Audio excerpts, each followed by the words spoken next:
Hey guys, welcome back to the channel.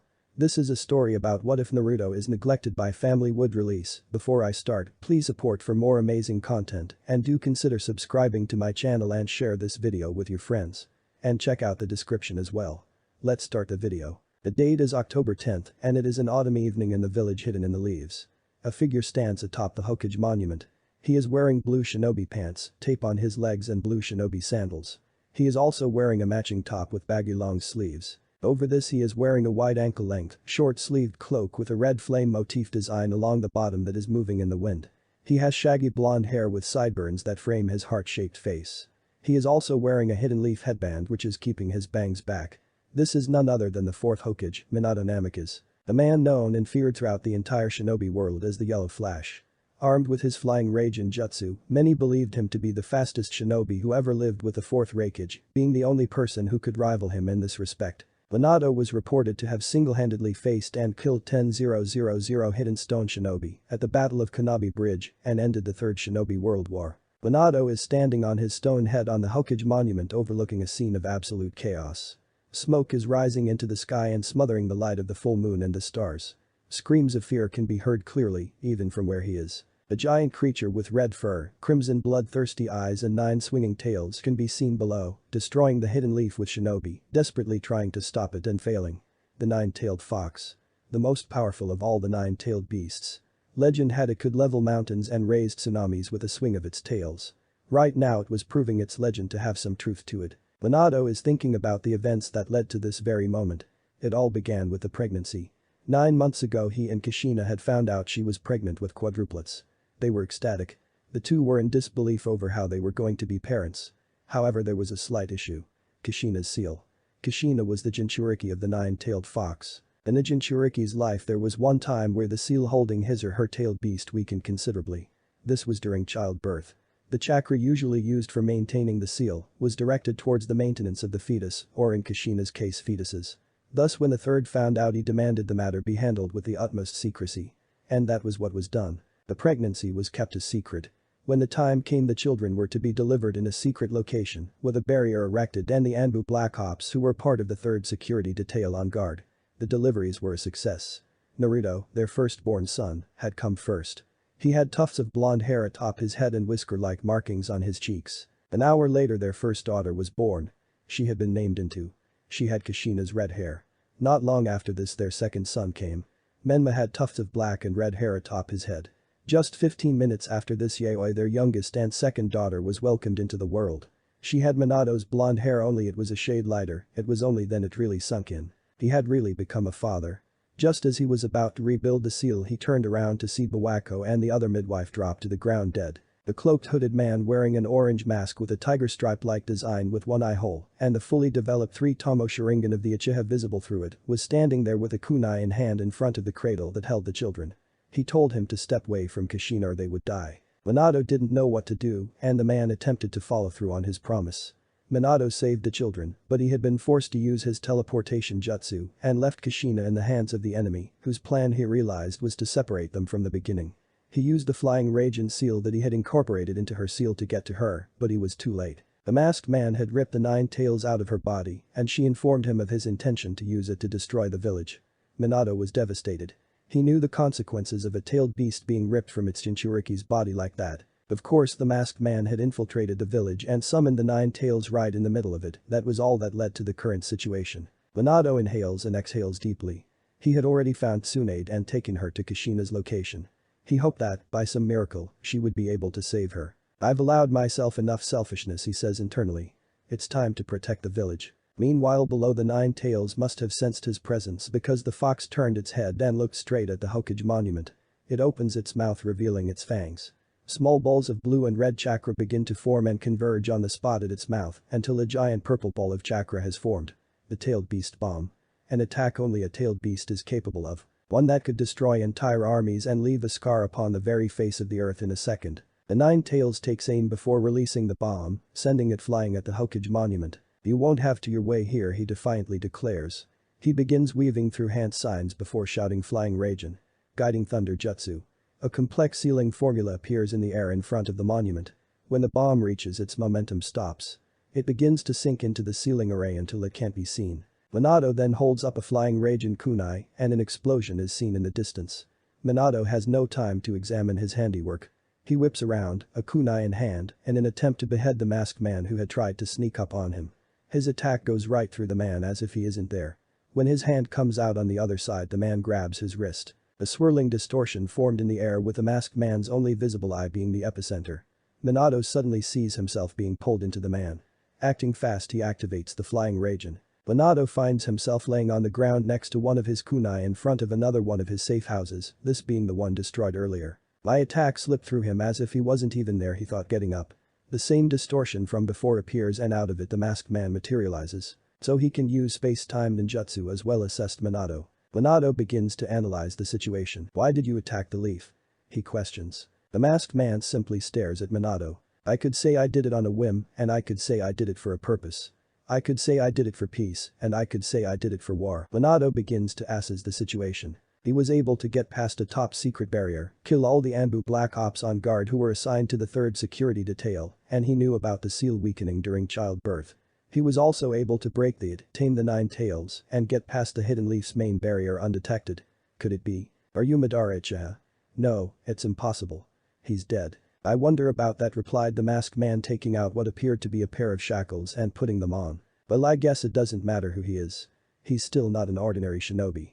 His space-time ninjutsu surpasses mine and Lord Second's, and he's got dangerous ideology. I'll have to take him down here and now or he'll cause problems in the future, Minato internally said. The two run at each other. Minato attempts to stab his opponent only for his attack to pass right through him. When he passes through him, Madara uses the chain of his shackles to stop Minato and bind him.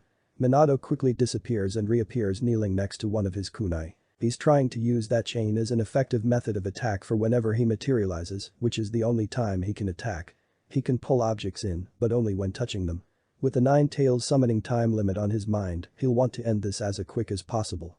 He gets up and the two run at one another again, Minato with a flying Raijin kunai in hand. Whoever is faster wins this battle.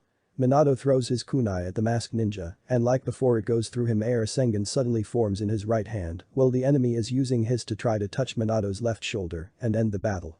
It looks as if the masked man has the upper hand. His hand is less than a millisecond away from touching Minato. I win, he internally voices. Minato appears above the enemy, the kunai he threw in hand. He brings his Rasengan down, drilling it into the masked man's back, causing cracks to form in the ground and dirt to be kicked up. Ah! He teleported himself to his kunai. When Minato's Rasengan dissipates, there is a flying Raijin mark on the spot he hit on his back. Ah! The masked man's hand begins to melt and fall off somehow. You really are a flash. I let my guard down for a second and he doesn't get to finish as Minato appears in front of him with his hand on his stomach. The contract seal. The masked man says, seeing a complex sealing formula spread across his body. The 9 tails is no longer yours, Minato declares. He jumps back, the enemy having been defeated. It doesn't matter. You winning this battle is only prolonging the inevitable. I plan to rule the world. There's plenty of ways to go about doing that. He says in a serious tone, disappearing, leaving Minato worried. Meanwhile, in the hidden leaf, the battle rages on. Several shinobi are trying to subdue the 9 tails, but are unsuccessful so far. None notice, but the 9 tails' eyes revert from the normal pupil with 3 dots at the very edge of the iris to an eye with just a slit for a pupil. We'll push the 9 tails out of the village. Advance. The third orders. The shinobi all comply, running forward to occupy the demon fox. The third meanwhile bites his thumb, weaves through some hand signs before slamming his hand down. A poof of smoke follows, and when the smoke clears, standing next to him is none other than Monkey King Emma. Did the seal fail? He questions. The former Hokage nods. We have to push the 9 tails out of the village. There is a poof of smoke, and when it clears, a large black staff stands in his place. Hiruzen grabs it, places under his arm and yells, adamantine staff. Extend. It complies as it suddenly extends its length, the tip rushing out to meet the 9 tails. It hits the 9 tails in the chest, pushing the beats back until it is out of the village. It's out. Don't stop. Advance and attack. Orders the third. Minato appears atop the Hokage monument once again, this time on the third's head, just in time to see another tailed beast bomb being gathered. He weaves through hand signs. A sealing formula appears in the air above the 9 tails. There is a giant poof, and a giant toad falls on top of the 9 tails. Gamabunta, the chief toady boss summon of all toads. Minato teleports himself atop Gamabunta, just as the 9 tails begins forming another tailed beast bomb. I'm sorry, Kushina, Minato says, gathering chakra. He needs to get this as far away from the village as possible. The third realizes what Minato is gathering chakra for and runs towards him. Lord Third protests the shinobi. Hiruzen jumps onto the Nine Tails, and before anyone can do anything the Nine Tails, Minato and Hiruzen are gone. An explosion is seen in the distance. Over there. Let's hurry. Scene of explosion. The safe house Minato teleported to with the Nine Tails and Hiruzen at the last moment is destroyed. Crying can be clearly heard. Minato, what's going on? Kushina asked. She looked a bit better. I'm sorry, Kushina. It was the only way. The Nine Tails was going to destroy the village. Hiruzen and Tsunade run up towards the two, Tsunade holding Menma and Mito, while Hiruzen is holding the Naruto and Yaoi. The growl is heard by the group. They turn to see the Nine Tails getting up. Kushina claps her hands together. Adamantine sealing chains. Yellow chains made of a special kind of chakra. The chains drill into the ground before come up and wrapping around the Nine Tails. Listen, all of you. I'm going to use what little strength I have left to seal the Nine Tails inside of myself and take it with me into the afterlife. No, Kushina. The man who did this wasn't the last the village will see of him, he said, confusing Tsunade and Hiruzen. The Nine Tails' power will be needed to fight against him when he returns. If I seal half the Nine Tails in myself and the other half in one of Dot, there's no need for either of you to do that. They turn to see Hiruzen with Naruto and Yaoi in his arms. I will seal the Nine Tails using the Reaper Death Seal in conjunction with the 8 Trigram Seal. He says in a tone of finality. I don't know what's the cause of the events that have transpired tonight, but I know the fate of the Hidden Leaf and perhaps the world is on the line. And that's all I need to know. Lord Third. No, Minato. My time has come and gone. You on the other hand have just become Hokage. You achieving this at such an age is symbolic of the next generation stepping in. And you're a father now. Your children will need you to be there for them. It is time the baton was passed. Very well, Lord 30 relented. Meanwhile the Nine Tails is thrashing about desperately attempting to free itself, but to no avail. He knows he is strong enough, but his chakra isn't gathering. This feeling. My chakra won't gather. I feel paralyzed. It's not Kushina's adamantine chains. He looks ahead and his eyes fall on Naruto, that brat. His chakra. With it he's unconsciously suppressing mine. His chakra feels just like the Nine Tails thinks of a certain shinobi who lived ages ago. He had the ability to subdue tailed beasts and was a leaf ninja. Could it be he has the same ability? The group has finished setting up the ritual altar. The Nine Tails is much too large to seal in one child, so I will split it amongst them. Its chakra I will divide into 3 equal parts and seal into 3 of them, while the beast itself I will seal into 1 of them, Minato. Besides Naruto, he's the eldest. Hiruzen nods. He weaves through hand signs, and the Reaper is summoned from his realm. The Reaper puts his hand through Hiruzen, making him feel an indescribable cold. No. The Nine Tails protests, but to avail as its chakra ripped from it. Then the Nine Tails itself is sealed in Naruto. Hiruzen feels himself being to fade. He falls to the ground. The 3 gather around him with Tsunade carrying 2 of the children and Minato the other 2. Tsunade, I want you to know I'm proud of you, and tell Orochimaru and Jiraiya the same, he says, making her tear up. And Tsunade, I know it's hard, but I want you to open your heart again. I want you to learn to love once more. He turns to Kushina. Kushina. From that little I welcomed to the leaf years ago you've grown into a splendid, strong woman. Lady Mito would be proud, he says as she struggles to hold back the tears. He finally turns to Minato. Well done, my boy. You've done me proud. I leave the village in your hands, he says, handing him 4 scrolls, each holding the key to each seal. Minato nods. I won't let you down, he says, determined. Hiruzen looks up at the moon. He hasn't had a bad life. He regrets a few things like not being able to be with his wife in the afterlife and letting his best friend slip into darkness. He closes his eyes, breathes his final breath, and allows the Reaper to claim his soul, dying with a smile on his face. Days later, Minato is sitting in his office thinking. A lot has happened in the past few days. The council had demanded answers on the Nine Tails breaking loose.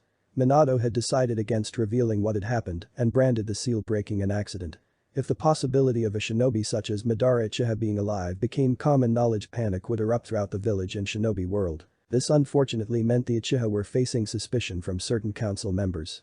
He had had to notify the elders, however, who were not pleased with the information. He had however gone public with the information of the Nine Tails and its chakra being sealed away. The villagers had praised Mito, Menma and Yaoi as the village heroes who stripped the demon fox of its power. They did seem a bit apprehensive about Naruto, but he is sure it will pass. It is still the early days after the attack. Kushina by some miracle was still alive and no permanent damage was done. He had thought it was Tsunade's doing, but she was perplexed by it as well. It was put down to her Uzumaki blood in the end. Right now Minato is waiting for Jiraiya, who he summoned to the village. He hears someone enter through his window. He turns to see his sensei. Hey brat, Jiraiya greets walking into the office. Minato smiles and immediately activates privacy seals on the room so none outside can hear anything. He proceeds to explain everything to Jiraiya from beginning to end. When he is finished, the Sannin has a frown on his face. I think this is it, sensei. What you spoke about, Minato says. The shinobi world will face great danger in the coming days. A child of prophecy will be born. He or she will hold a great power within and will either save the world or bring about its end, Jiraiya had said to Minato and Kushina. I believe one of our children is the child of prophecy, says Minato. Jiraiya adopts a thinking pose. I believe so too. It's got to be either Menma, Mito or Yaoi, as they hold a great power, just as the prophecy said. So what will we do? Train them, of course. Prepare them to save the world. He shouts in an overly peppy manner. Minato smiles at this. Come on then. Take me to my godchildren. They both get up and leave, heading for Minato's home, unaware of the events they've set into motion, events that will lead to the birth of a lion that will either save the world or destroy it, just as the prophecy said. Uzumaki Namika's estate. On the southwest end of the Hidden Leaf lies the residence of the 4th Hokage. It is here in the training ground in the backyard of the village leader's home that we find 2 adults watching over 3 children. The first adult is Minato Namikaze himself. The second is Kushina Uzumaki. The first child is the 4th's firstborn daughter. She has red hair that reaches just past her shoulders that she ties up in a ponytail and dark blue or navy eyes. She stands at 4 feet tall. This is Mito. The second is a boy that also stands at 4 feet tall. He has a head of red and black shaggy spiky hair and deep purple eyes. This is the 4th's third child, Menma. The third is a girl who has a head of blonde hair tied in pigtails. She has a round face and has green eyes. She is as tall as her siblings. This the youngest of the Uzumaki Namikaze children, Yaoi. Currently Minato and Kushina are watching over their kids practicing their taijutsu katas. A decision had been taken by the parents to train Menma, Mito and Yaoi as much as possible, so that when the masked man finally emerged from the shadows, the one out of the 3 of them who was the prophesied savior would be ready to face him. Minato had attempted to track the man down using his flying rage and seal, which never disappears from anything it's marked. All he found was a piece of flesh buried in the ground. It was taken back to the village to see if a positive DNA match with any shinobi could be found for it, but nothing came up. The trouble was conclusive proof of whether it was Madara or not couldn't be found, as the village only started keeping DNA samples from shinobi in the hospital archives under the second's reign. Alright, that's enough for now. Says Minato. Yaoi, you're very strong, but try to be faster with your attacks. Mito, you move with a lot of grace and control when you attack, but try to exert a bit more force. Menma, you have good speed and strength, but try to have more control and grace when you attack, Minato assesses. They all nod at this. Let's head in for lunch, Kushina says. Alright, let's hurry. The sooner we finish, the sooner we can carry on with training and I can get stronger. You'll just get left in my dust, Yaoi challenges. Both of you are already in my dust, Mito cockily states. The trio begin arguing. Alright, enough. The 3 of you have still got a long way to go as far as I'm concerned, he says, suddenly grabbing Mito and Yaoi and slinging them over his shoulders like sacks, while Kushina does the same with Menma.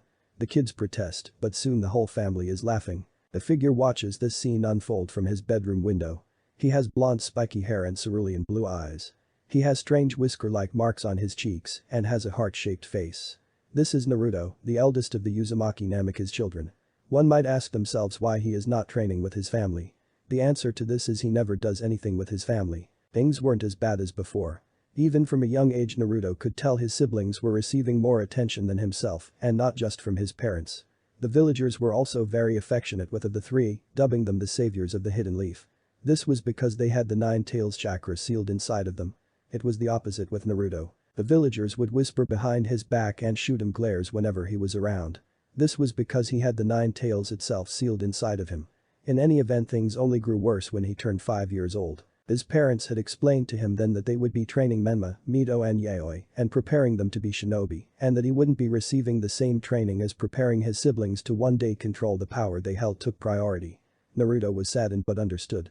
Contrary to popular belief, he was quite intelligent. The difference between him and his siblings was he had the foundation of a civilian academy student because of his parents neglecting to teach him. The neglect Naruto faced got worse and worse to a point where whenever his family went out they would leave him behind. How did his siblings feel about this? Menma and Yaoi would constantly make fun of him for being weak when he was older and convince the kids at the academy not to go near him. Mito simply behaved obliviously towards his existence. Naruto is hoping things change soon. The next day, Naruto wakes up and heads downstairs to find the house empty. He clenches his fist angrily. As always. He smiles, realizing now is his chance. He heads to his father's study and begins raiding the jutsu section. The first he grabs is the shadow clone jutsu and some shuriken jutsu. Then just as he's about to go for another he hears laughter from outside. He utters a curse before leaving the study. He rushes up the stairs to his bedroom, shuts the door, jumps out of the window, and is off to the nearest available training ground. Hours later, Naruto sits on the ground panting. Since coming here he has been working on his shuriken jutsu and taijutsu. He mastered the shadow clone jutsu quite fast. It suits him well because of his large chakra reserves. Now he finally has someone to go to the academy for him while he puts in some meaningful training. The academy is a waste of time in Naruto's opinion. It doesn't properly equip one with the skills they will need when they go into the field. A majority of the students in it will fail to graduate, and for those who do it will be a question of will they survive a year in the field. He gets up and heads home. Naruto is walking through the village and begins to see a crowd forming around him. Whispers and murmurs can be heard. There he is. Ugh, just look at him. Disgrace to his family. How dare he call himself the fourth son? Demon. Naruto takes off running, not being able to take any more, and doesn't stop until he reaches his training ground. He falls on the ground and curls himself in a ball. The villagers always do this. The villagers had treated him this way for as long as he could remember. At first they weren't as brazen, but they quickly realized no one was going to stop them. He begins to feel angry and unintentionally infuses his chakra. Naruto suddenly feels something rough wrapping around him. He opens his eyes to see what appears to be branches that have sprouted from the ground out of nowhere and wrapped around him. He quickly untangles himself. What was that? He says to himself aloud. He closes his eyes and places his hands into the snake seal. He infuses chakra and focuses hard. He hears a sound and opens his eyes to see a tree. This could only mean one thing. The next day, Naruto jumps out of his bed and wastes no time showering and getting dressed before anyone else is up, intent on confirming his suspicions about what happened last night. He jumps out of his window not wanting to run into anyone from his family and is off. Training ground. Naruto forms two shadow clones. One heads to the academy, as is now routine, and the other goes up to the library to collect notes on wood-based jutsu. Then he unfolds a scroll and starts reading. The summoning jutsu is a jutsu that allows the user to transport a target to their location. Before an animal can be summoned, a prospective summoner must first form a contract with the animal and/or its species. Although in rare cases one can use the summoning jutsu prior to acquiring a contract to determine the summoning animal, one has a natural affinity. This can have dire consequences, however, and is not advised. Naruto thinks about this. What the hell, he says, what's the worst that can happen? He says to himself. He doesn't have to worry about chakra exhaustion. He reads further for the instructions. Naruto bites his thumb while infusing a fair amount of chakra. He slams his hand onto the ground. Summoning jutsu. A poof of smoke engulfs Naruto. When the smoke clears, Naruto looks around in shock. This is not the hidden leaf. He appears to be in a mountainous area with dense jungles. Naruto hears a growl and turns around to see, standing only a few feet away, a lion. This one is no ordinary lion, however.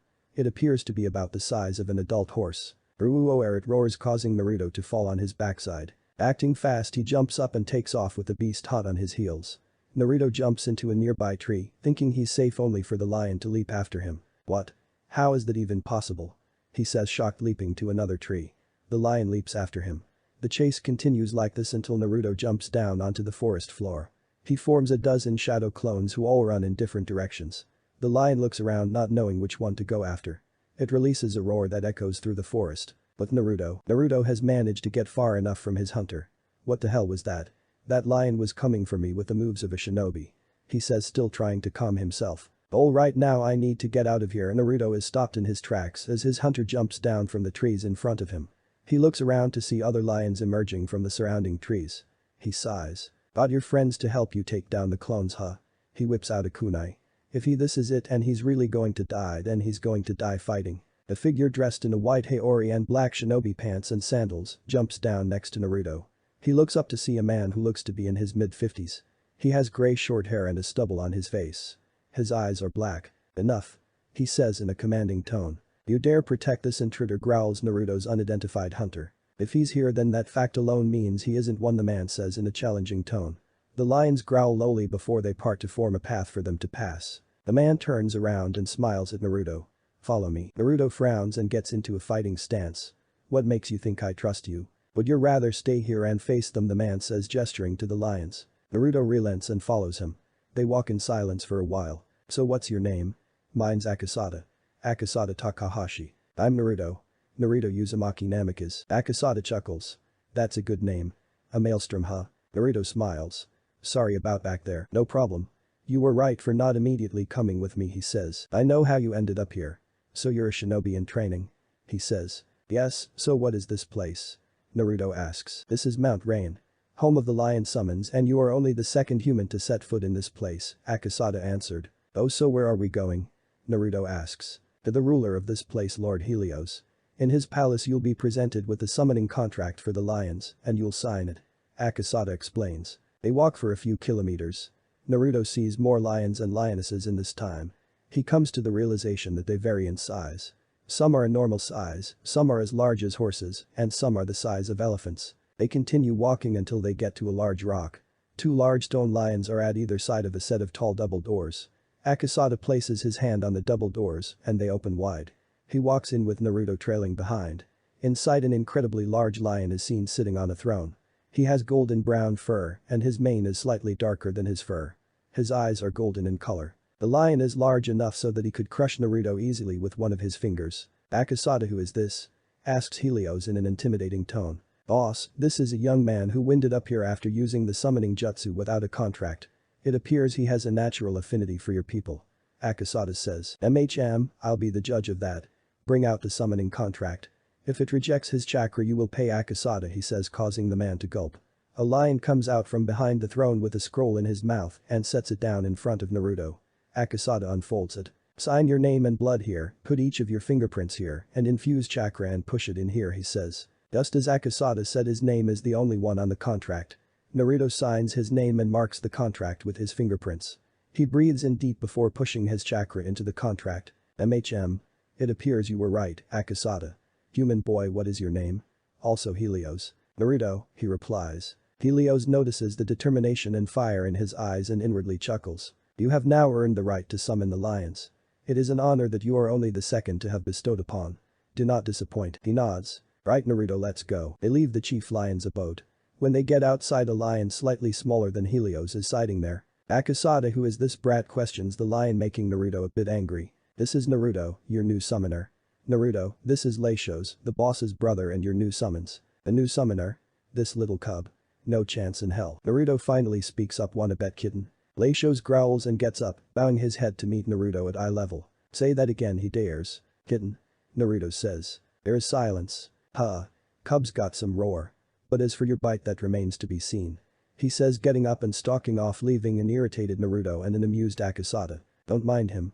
He's just testing you. Naruto sighs. So I get to summon all lions? Even the boss?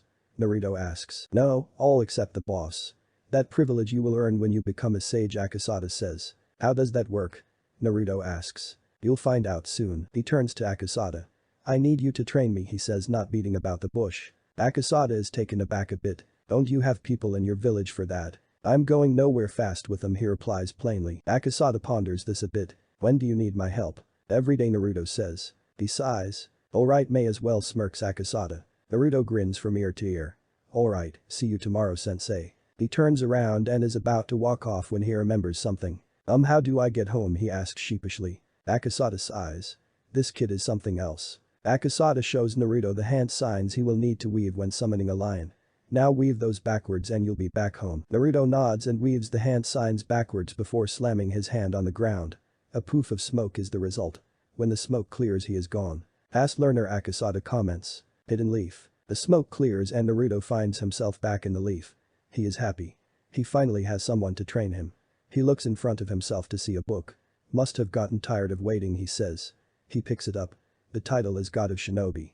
He opens the book and starts reading. Ashirama Senju was famed for many things, such as establishing the ninja village system that the shinobi world operates by and being the first Hokage.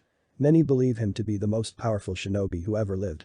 He practiced many jutsu, but perhaps the most powerful jutsu in his extensive arsenal was the wood style. With it he could change entire landscapes in seconds, bring down armies, and even subdue tailed beasts. Naruto's eyes widen at this. He reads on. He could use the wood-style Kekkei Genkai by combining an earth-style change in chakra nature and a water-style change in the chakra nature. Naruto takes out the piece of paper sticking out of the back. Moment of truth. Naruto pushes his chakra into the paper. First it splits in half. Then the one half turns into dirt and the other becomes wet. There's no other explanation. Naruto has the wood style of the first Hokage. Time skip. 3 years later, Uzumaki Namika's estate. Menma, Mito and Yaoi are in the family's private training ground.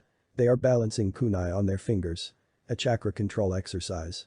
This is so boring, Menma complains. When am I gonna get the chance to learn some real jutsu like dad's Rasengan? Quiet down, Menma. Chakra control is essential. If you don't have it, then you won't be able to use a jutsu like the Rasengan, says Mito. Yeah. Menma, bored, blows at Yaoi's kunai. Hey! Yells Yaoi. Menma. I'm telling mom, dad. She says, running to her parents who are sitting on the side watching. Mom, dad, Menma blew my kunai off. I did no such thing. Right, Mito, they're both being a nuisance. Alright, that's enough for today, Kushina says. Mom, dad, all turn to Yaoi. When can Naruto start training with us? She asks. In recent years, Yaoi's feelings towards Naruto have changed.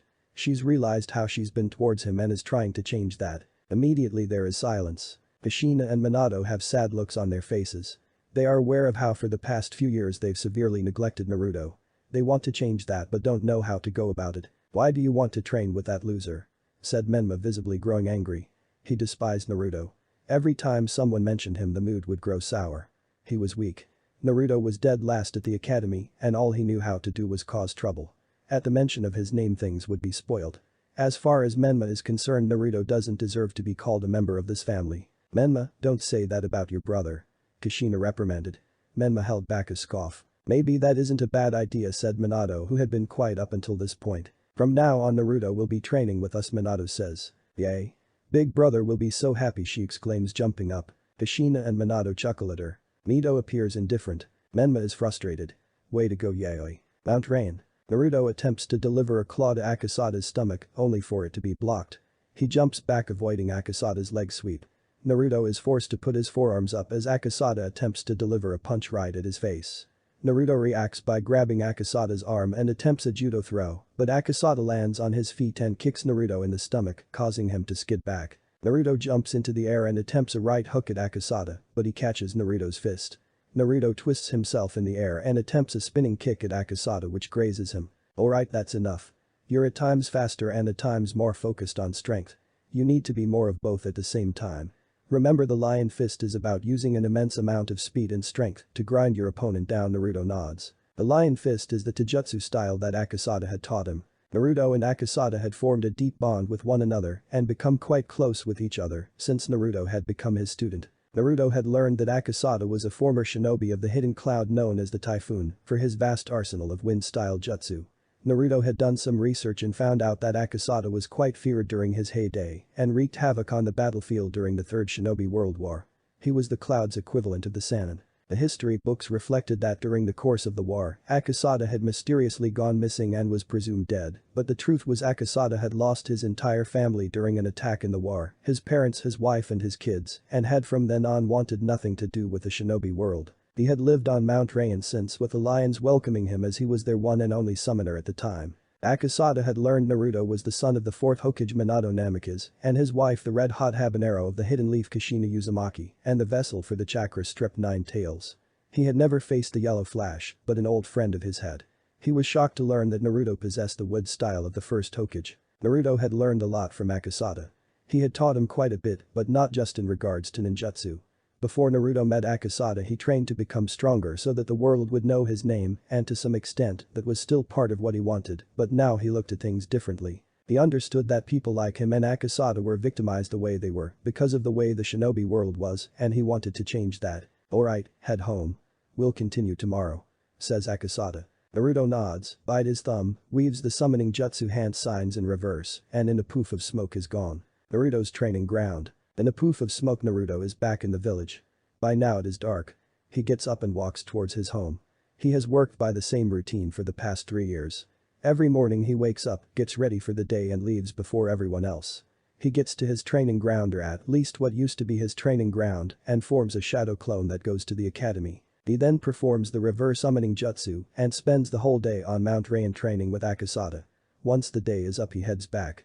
Of course, he has to make sure he doesn't get careless, lest he risk being found out, so on days where they have practical tasks and sparring sessions at the academy he has to show up. Naruto keeps up the appearance of a dead last hopeless loser at the academy. He believes that he can't afford to trust anyone with the knowledge of his true power, lest he risk vulnerability. As for his wood style, Naruto had learned only a few jutsu with it and he hadn't trained extensively with it. Naruto is aware of the fact that if the village were to learn he possesses the first Kekkei Jinkai, they would make efforts to transform him into a weapon, and his father, as always, would allow them to do as they please. He couldn't have that. He will, for now, only resort to using it in a dire life or death situation. Naruto turns a corner and whips out a kunai as a swirling distortion forms in the air. During his years under Akasada he had awakened a sensory ability. Out of the distortion appears a figure wearing what appears to be traditional Uchiha robes. He has spiky long hair that reaches down his back. His face is hidden by an orange mask with a tiger stripe-like design. His mask has one eye hole, and through it Naruto can see a 3-tomo Sharingan glowing in the dark. The man does a good job at trying to hide it, but his chakra feels vile. He's an Uchiha alright, but he can't be a leaf ninja. His chakra came out of nowhere, observes Naruto. Who are you, he questions. The masked man chuckles. It's no surprise you don't remember me. But I remember you, the man replies, not answering Naruto's question. He steps forward, giving Naruto his cue to attack. The blonde boy jumps at the masked man, a kunai in hand, intent on killing him. Naruto is shocked when he passes through the man as if he isn't there. He attempts to deactivate any genjutsu, but there is none. He weaves through some hand signs before yelling wind style. Wind orb barrage. Naruto breathes in before blowing out multiple balls of wind chakra, sending them right at the man. The same thing happens. They pass through him like a ghost. The next thing Naruto knows, the masked man is standing in front of him. He knees him in the gut, causing the boy to hunch over. Then he punches him square in the face, sending him stumbling back. He grabs the boy by his collar and tosses him like a rag doll, sending him skidding and rolling. Naruto gets up on his knees and feels the man infuse a large amount of chakra. He puts his hands in the snake seal. Wood style. Wood barrier jutsu. The masked man, seeing this, has a manic smile on his face behind his mask as he weaves his hand signs. Fire style. Fireball jutsu. A massive fireball somehow comes out of the man's mouth and goes right through his mask. It collides with the barrier, but it stands firm and protects Naruto from the flames. He takes his hands apart, allowing the wooden beams to recede back into the ground. He gets up onto his feet and looks at his enemy. This is bad. He has the ability to make himself intangible, meaning I can't land any attacks on him. Naruto gives himself no more time to think. His eyes widen and he places his hands in the snake seal as realization hits him. Release. He yells. The masked figure in front of him disappears as he immediately breaks the genjutsu that was just cast on him. He whips around only to receive a kick to the chest that knocks the wind out of him. While he flies through the air, the masked figure weaves through a set of hand signs. Fire style. Fireball jutsu. He calls out once again. Naruto, meanwhile, crashes to the ground and gets to his knees, not being able to muster the strength to jump up. His eyes widen as he sees the fireball cannoning towards him. He jumps up and does his best to evade the fireball, but can't escape the resultant explosion from it colliding with the ground, which sends him flying once again until he hits the ground and rolls before skidding to a stop. Naruto lays on the ground, helpless as the man walks towards him.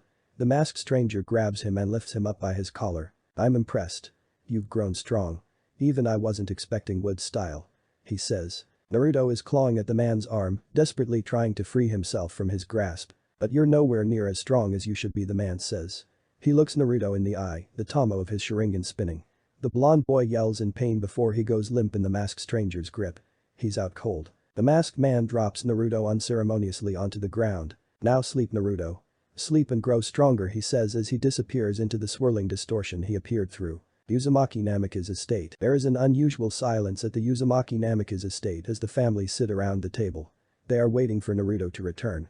Kushina had gone up to his room only to discover he wasn't in it. She refused to serve dinner until her eldest son returned and sat with them.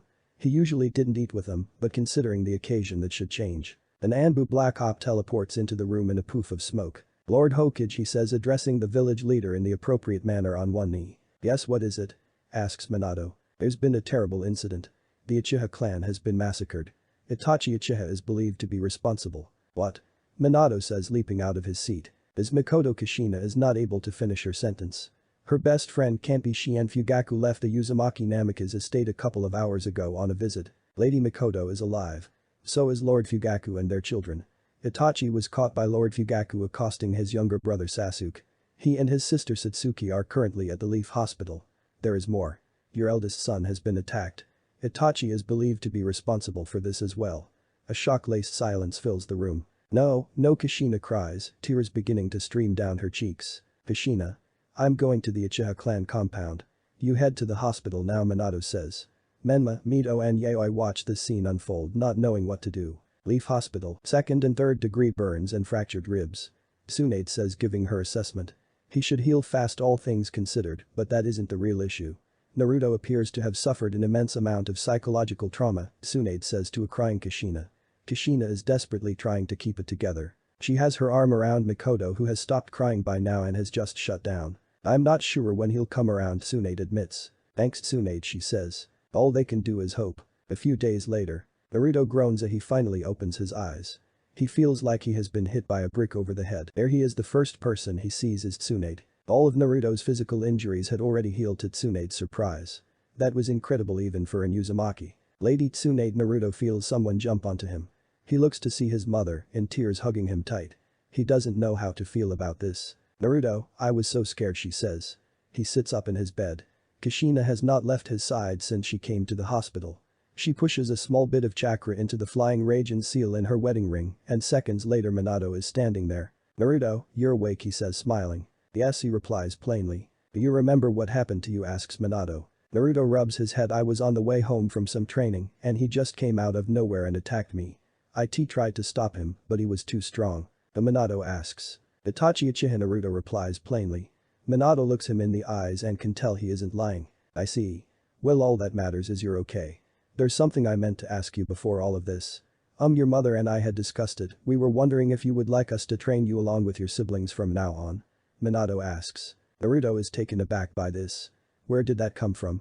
Well, it doesn't matter. No thank you, he says, surprising the couple. But why, Kushina asks. The two of you have made so much progress with Menma, Mito and Yaoi, and if I joined now I would only be holding them back. He says, lying through his teeth. Well, we could train you aside until you catch up, Kushina suggests. I'd rather not. Naruto insists. The conversation ends like this, although the couple take notice of how throughout the conversation, Naruto avoided referring to them as mom and dad. The next day, Naruto is up as usual. Kushina had tried to keep him bedridden, but he quickly reminded her of how he had completely healed.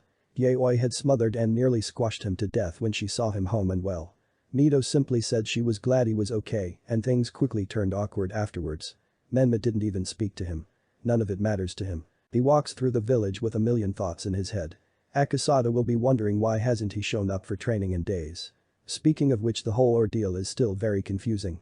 He didn't know Itachi Uchiha very well. He knew his mother was best friends with Kushina and that he was a once-in-a-generation prodigy who became a Chunin at age 10, an Anbu at 11, and captain of his own squad just 2 years later at 13. But that was it. There wasn't much else. Now, regardless of being a person who didn't have much knowledge on Itachi, the near-complete annihilation of his clan didn't make sense. And Itachi choosing to attack Naruto of all people made even less sense to the blonde. What did he ever do to him? Now that he thought carefully about it, the two had never properly exchanged words. The way Itachi spoke when he attacked him was strange. Like he'd been watching him. He shakes his head, finally arriving at his old training ground. He forms a clone that wastes no time in leaving for the academy. He bites his thumb, weaves through the signs he's become so accustomed to and slams his hand on the ground, disappearing in a cloud of smoke. Mount Rain. Naruto arrives at the usual spot he and Akasada use for training to see his sensei isn't there. He decides to go look for him at Helio's palace. He walks past many lions and notices some of them give him looks. Over the past 3 years they have become accustomed to his presence, so this is quite strange. He arrives at the palace, greeted by the usual stone lions at the door. He pushes the double doors open. Lord Helios. Sorry to disturb you. I can't find Akasada, Naruto says. Sitting next to Helios is Latios. Naruto step forward, Helios commands. Naruto does as he is told. The lion comes towards Naruto with a scroll in its mouth. He takes the scroll and opens it up. Dear Naruto, if reading this then I'm gone. As I write this letter I'm sick. The truth is I've been sick since before the day we met. At first I didn't tell you because it was a matter of you not needing to know. But then things changed, Naruto. Over the 3 years we spent together you and I forged an incredible bond. You found a place in my heart and I found one in yours. You made me feel like I had my family back. Like I had back the son I lost. And for you I suppose I was the father you never had. And that's probably why you're mad at me right now. And I'm sorry. I'm so sorry for being a coward and not telling you this face to face. I just couldn't bring myself to do it. I hope you can forgive me. And one more thing, Naruto. I believe it will be you. I believe you will be the one to change this shinobi world. To ensure there never have to be people like you and I. It's no coincidence that you possess the ability of the first Hokage. You are the harbinger of change for this world, Naruto. Go and fulfill your destiny and show the world you are what I've always known you to be. A lion. The world is a jungle laden with dangers, but you are its king. A lion. Love your sensei, your friend, your father, Akasada Takahashi. P.S. You will be given a large scroll that contains almost every jutsu I've ever mastered, along with a storage scroll containing my life savings. Use these well. The lion comes forward with a second larger scroll. Naruto is by now crying at full force. He takes the scroll with one hand and the other is wiping away his tears. Do you want to see his body? Leishos asks. No. Naruto replies, desperately trying to stop crying. Do need some time. He walks off. It will be a while before he is able to bring himself to set foot in this place again. Chapter 2. Beginnings. Time skip. 3 years after the Uchiha incident. The Genin examinations. This event is seen as the culmination of years of work from the aspiring ninja. A day where academy students who were once seen as hopeless rookie brats were finally recognized as fully fledged shinobi. Naruto Uzumaki is walking through the central part of the hidden leaf towards the academy. Today he will be taking the same exams. He would be lying if he said he wasn't a little excited. It's been 3 years since Akasada's death. In this time he has continued to keep up the facade of a dead last loser. Whenever he had to write theory tests he would calculate how many he needed to fail and pass to barely pass, and sometimes purposely failing and taking extra credit.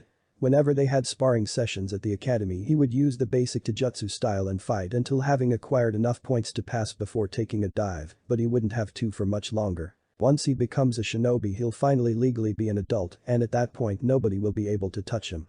Not even Minato. Speaking of which, after his beating at the hands of Itachi Uchiha, Naruto was plagued by attempts by his family to get back into his life. Well, to be more specific, attempts by Minato, Kushina and Yayoi. Mito has always seemed indifferent and uninterested by him, whereas Menma openly voiced his disdain towards him. Years ago Naruto would have jumped at the opportunity to finally be part of the family, but he didn't want that anymore. There's still the matter of the wood style. Naruto realizes he didn't put much thought into that. He couldn't keep it hidden forever. Not because he is incapable of doing so, but because it's a powerful Kekkei Genkai, and not being able to use it is just inconvenient and a monumental waste. He ends up deciding, like always, to push that to the back of his mind to be dealt with later. He had continued to train himself in its use. He hasn't been to Mount Rayan since that day 3 years ago. The day he lost his sensei. Flashback. There is no use in being strong if you don't move fast enough to land a hit, and there is no use in being fast if you're not strong enough to actually land hits that have an effect, Akasada says, sending Naruto flying through the air with a kick to the chest. Naruto rolls and skids along the ground. He sits up. Are you going to teach me ninjutsu, or have you been lying to me this whole time and you never really made it past the academy? Naruto asks, growing frustrated. Akasada grows red and steam comes out of his ears. How dare you? Do you know who I am? I am the Akasada Takahashi. The great typhoon of the hidden cloud. A man capable of commanding the wind with his very voice. He shouts. Akasada continues to rant, but quickly realizes Naruto is tuning him out. Naruto. Listen to me. He says, growing redder, waving his arms in the air. Naruto sighs and puts both fists to his chin. There's no point in learning ninjutsu without the correct base, which is taijutsu. Your opponent will have you on the ground before you can even finish weaving signs. Why are you so desperate to learn ninjutsu anyway? Naruto mumbles. What? Akasada says. I want to get stronger so they regret ever leaving me out in the cold. So they can't ignore me any longer. I want them to fall to their knees and beg me to come back just for me to shut them out like they did, Naruto confesses. Akasada's face softens. He walks over to his student and sits down next to him. Look, Naruto. I'm not going to sit here and pretend as if I understand and can relate to what you've been through and are going through, because the truth is I don't. Akasada says. But if that's really why you're doing this, maybe you should cut your losses and leave now, he says to Naruto, shocking his student. You have immense potential to become bigger than anything this world has ever seen. I know it. This is coming from someone who has fought alongside the 3rd and 4th Raikage. It's for that reason that if your heart isn't in the right place, then Somian like you could end up causing untold destruction, he says, causing Naruto's eyes to widen in shock. And I don't want that. That's all I will say to you. Akasada leaves his student with a lot to think about, jumping up and twisting in the air before landing on his feet in front of Naruto, who is now reflecting on his sensei's words. So, ninjutsu, huh? He breathes in, while weaving signs, before blowing out a gust of wind that lifts Naruto into the air. He watches as it transforms into a miniature tornado. Naruto yells, protesting as the twister whips him about. Before you learn ninjutsu you need to learn how to creatively evade and or neutralize the enemies. Akasada says, sitting down. It's his turn to prop his chin up on his fists. Well. Go on then. Get started. He says, chuckling. Flashback end. Naruto can't help but chuckle at that memory. Although he isn't sure how to feel about his sensei's words of warning. He sighs, growing sad. Naruto loved Akasada deeply. His sensei had done something for him nobody else had ever done. But he had also lied to him. He still isn't at peace with that. Naruto doesn't allow himself much thought on this subject because it forces him to come face to face with the reality that he's never been able to trust anyone without being let down. Luckily he doesn't have to for much longer as the academy comes into view. It consists of many buildings joined together, built over time. A tree with a swing can be seen and not far from it. Perhaps its boldest feature is the large and bold kanji for fire clearly visible at the front above its doors. Naruto has had a change of outfit to reflect the occasion. He is wearing black Anbu-style pants with bandages wrapped around his legs and black sandals. On his upper body he is wearing a snug-fitting black jersey with sleeves reaching his forearms just below his elbows. On the upper part of the right sleeve one can see the head of a golden lion. Over this he is wearing a sleeveless black hoodie with gold lining with a zip left open. Naruto walks into the academy and heads straight for class. The exams are no doubt going to be extremely easy. This is quite stupid. If that is supposed to be the village's assessment of whether one is prepared for the shinobi world, then dark times were ahead for the village. He opens the door to his class and walks in. He usually shows up earlier than all else so he has time to meditate. The seating is arranged in rows that go up as they go further back. Naruto's eyes scan over the room looking for notable participants in the exams. Sitting in the front row is his younger brother Menma, and next to him are his best friends Kiba Inyazuka, son of the Inyazuka clan head. Next to them are Mito and Yaoi and their friends Hinata Hyuga and Kaori Hirota. In the following row are Ino Yamanaka and Sakura Haruno, who are best friends and rivals for the affections of the two most popular boys in class. Opposite them are one of those boys. Sasuke Uchiha, the second eldest son of the head of the Uchiha clan Fugaku Uchiha, and next to him is his twin sister Satsuki Uchiha. Both have blank looks on their faces. And next to them are Shikamaru Nara, the son of the village's Jonin commander and head of the Nara clan Shukaku Nara, and his best friend Choji Akimichi, son of the Akimichi clan head. In the furthest row a little away from some civilian kids was the most mysterious and quiet member of the class, next to Naruto, and heir to the Aburam clan Shino Aburam. All in all there are a lot of clan heirs and individuals of noble blood in the class, leading many to believe this is the most promising generation of shinobi the village has seen in years. Naruto walks towards his usual spot at the back, acting oblivious to the eyes on him. Menma eyes Naruto with a cocky smirk on his face. Poor fool probably thinks a change of outfit is gonna earn points, Menma voices internally. If one thing hasn't changed in the past few years, it's that Naruto is the same hopeless loser he has always been. He remembered how irate he had been when his parents had wanted to start involving Naruto in their training sessions, but thankfully Naruto, being as stupid as he is, had refused despite being in desperate need of the help. His parents have been trying to give Naruto more attention in the years following his supposed run-in with the rogue Uchiha clan heir, but it will all end soon he is sure. Once he fails to graduate today they are sure to realize, like everyone else, that Naruto isn't worth wasting their time on. Another pair of eyes studying Naruto carefully are the eyes of Sasuke Uchiha. Sasuke, unlike most individuals, has been watching Naruto for quite some time now. Ever since after that night. The raven-haired boy, after recovering from his accosting, had received news that Naruto had suffered a similar attack from the same attacker. He has been watching Naruto carefully at every chance he has gotten ever since. Sasuke has been analyzing Naruto and can tell from the way he fights, his muscle movements, the way he studies his opponent, his eyes, and the very nature of the defeats he suffered, that Naruto is not what he is perceived to be by many. You couldn't tell at first glance, but Naruto is hiding his true strength. Sasuke can attest to that from the few occasions he has sparred him. He's strong. Perhaps as strong as himself. The question is why would Naruto hide his power? Sasuke is determined to find out.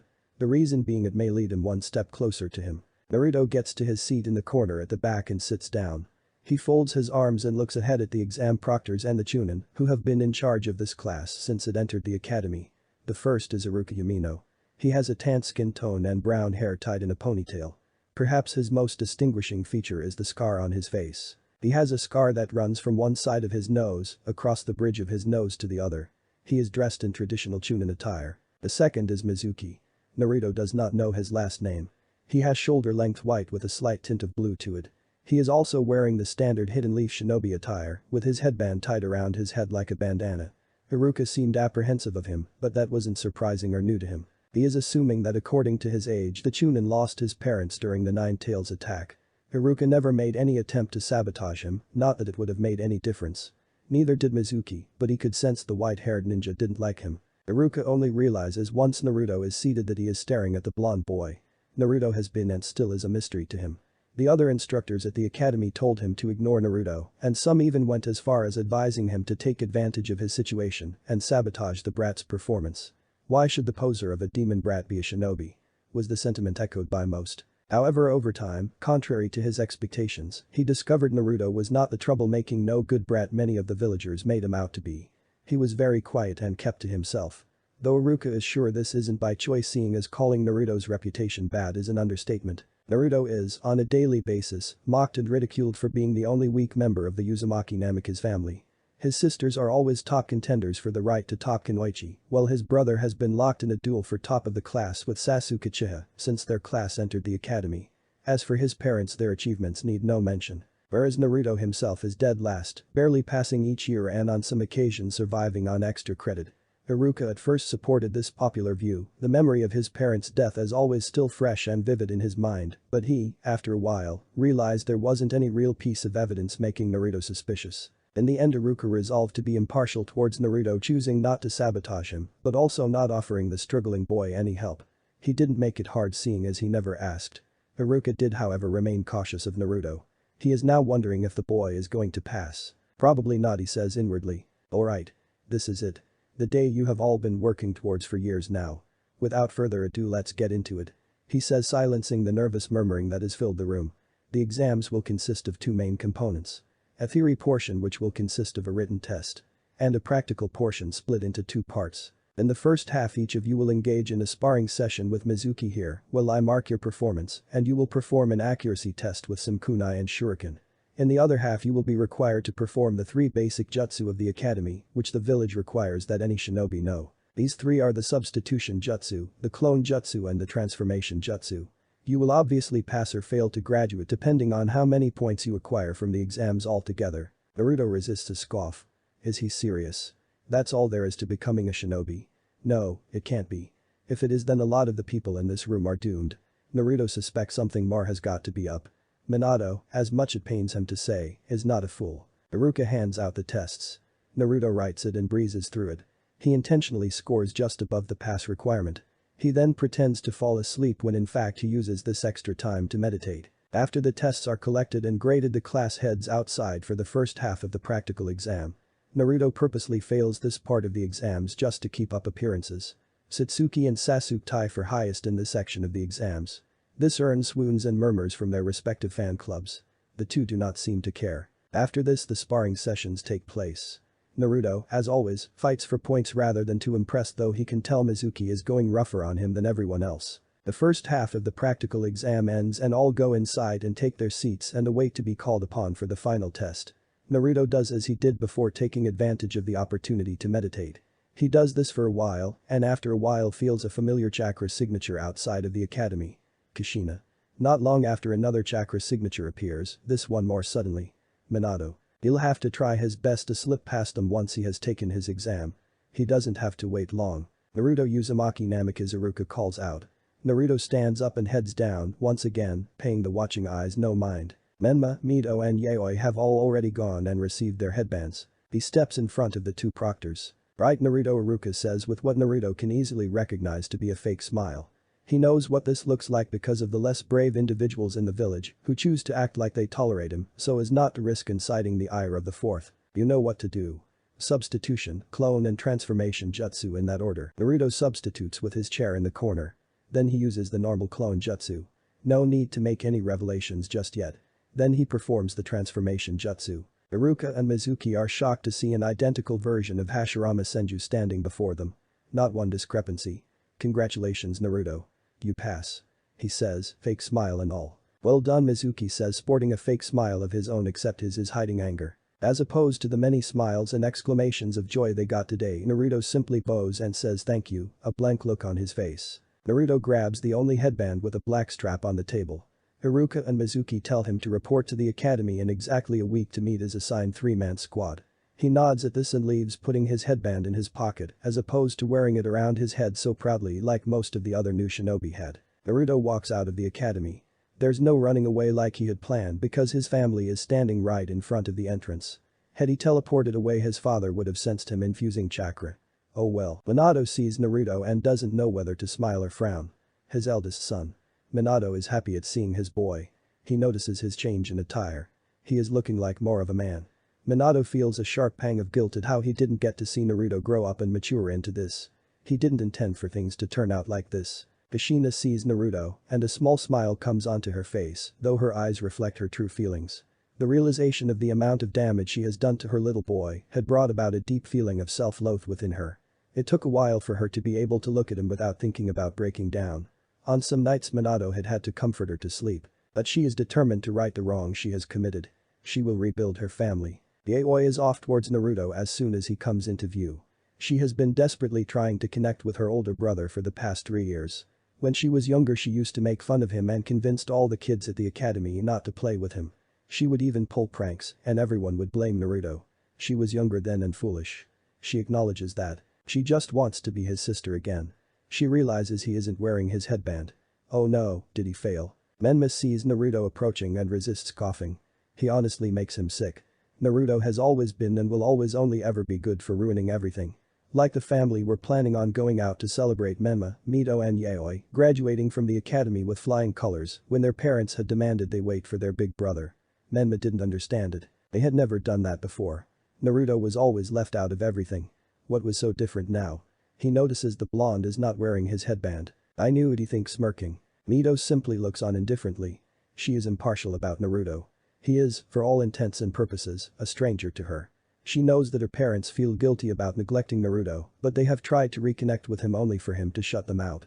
She knows that he is dead last in their generation, but he only has himself to blame for that. He turned down the opportunity to train with them. He also cultivated a reputation for troublemaking for himself. What can you do for someone like that? All in all, she cares little for him, or at least that is what she tells herself. Naruto sees Yaoi coming. At first he thinks about sidestepping and letting her fall, but decides against it. Yaoi jumps on Naruto, hugging him tight. Big brother. She looks him over. Did you pass? She asks. No, he didn't. Are you surprised? Menma says, smirking. All eyes fall on Naruto, who takes out his headband and straps it around his head. Congratulations, Naruto. I'm proud of you. Minato says, beaming. Naruto nods and bows. Thank you, Lord Hokage, he says, simply making Minato wince at how he doesn't call him his father. Naruto moves to end the conversation before it can go further. I'll be seeing you all later, he says, turning, brushing Yaoi off and leaving. Kushina looks down in sadness. She feels Minato's arm wrap around her. Give him some time, Kushina. He'll come around. Minato comforts. Right guys? What do you say we go out and celebrate, Minato says. What about big brother Naruto?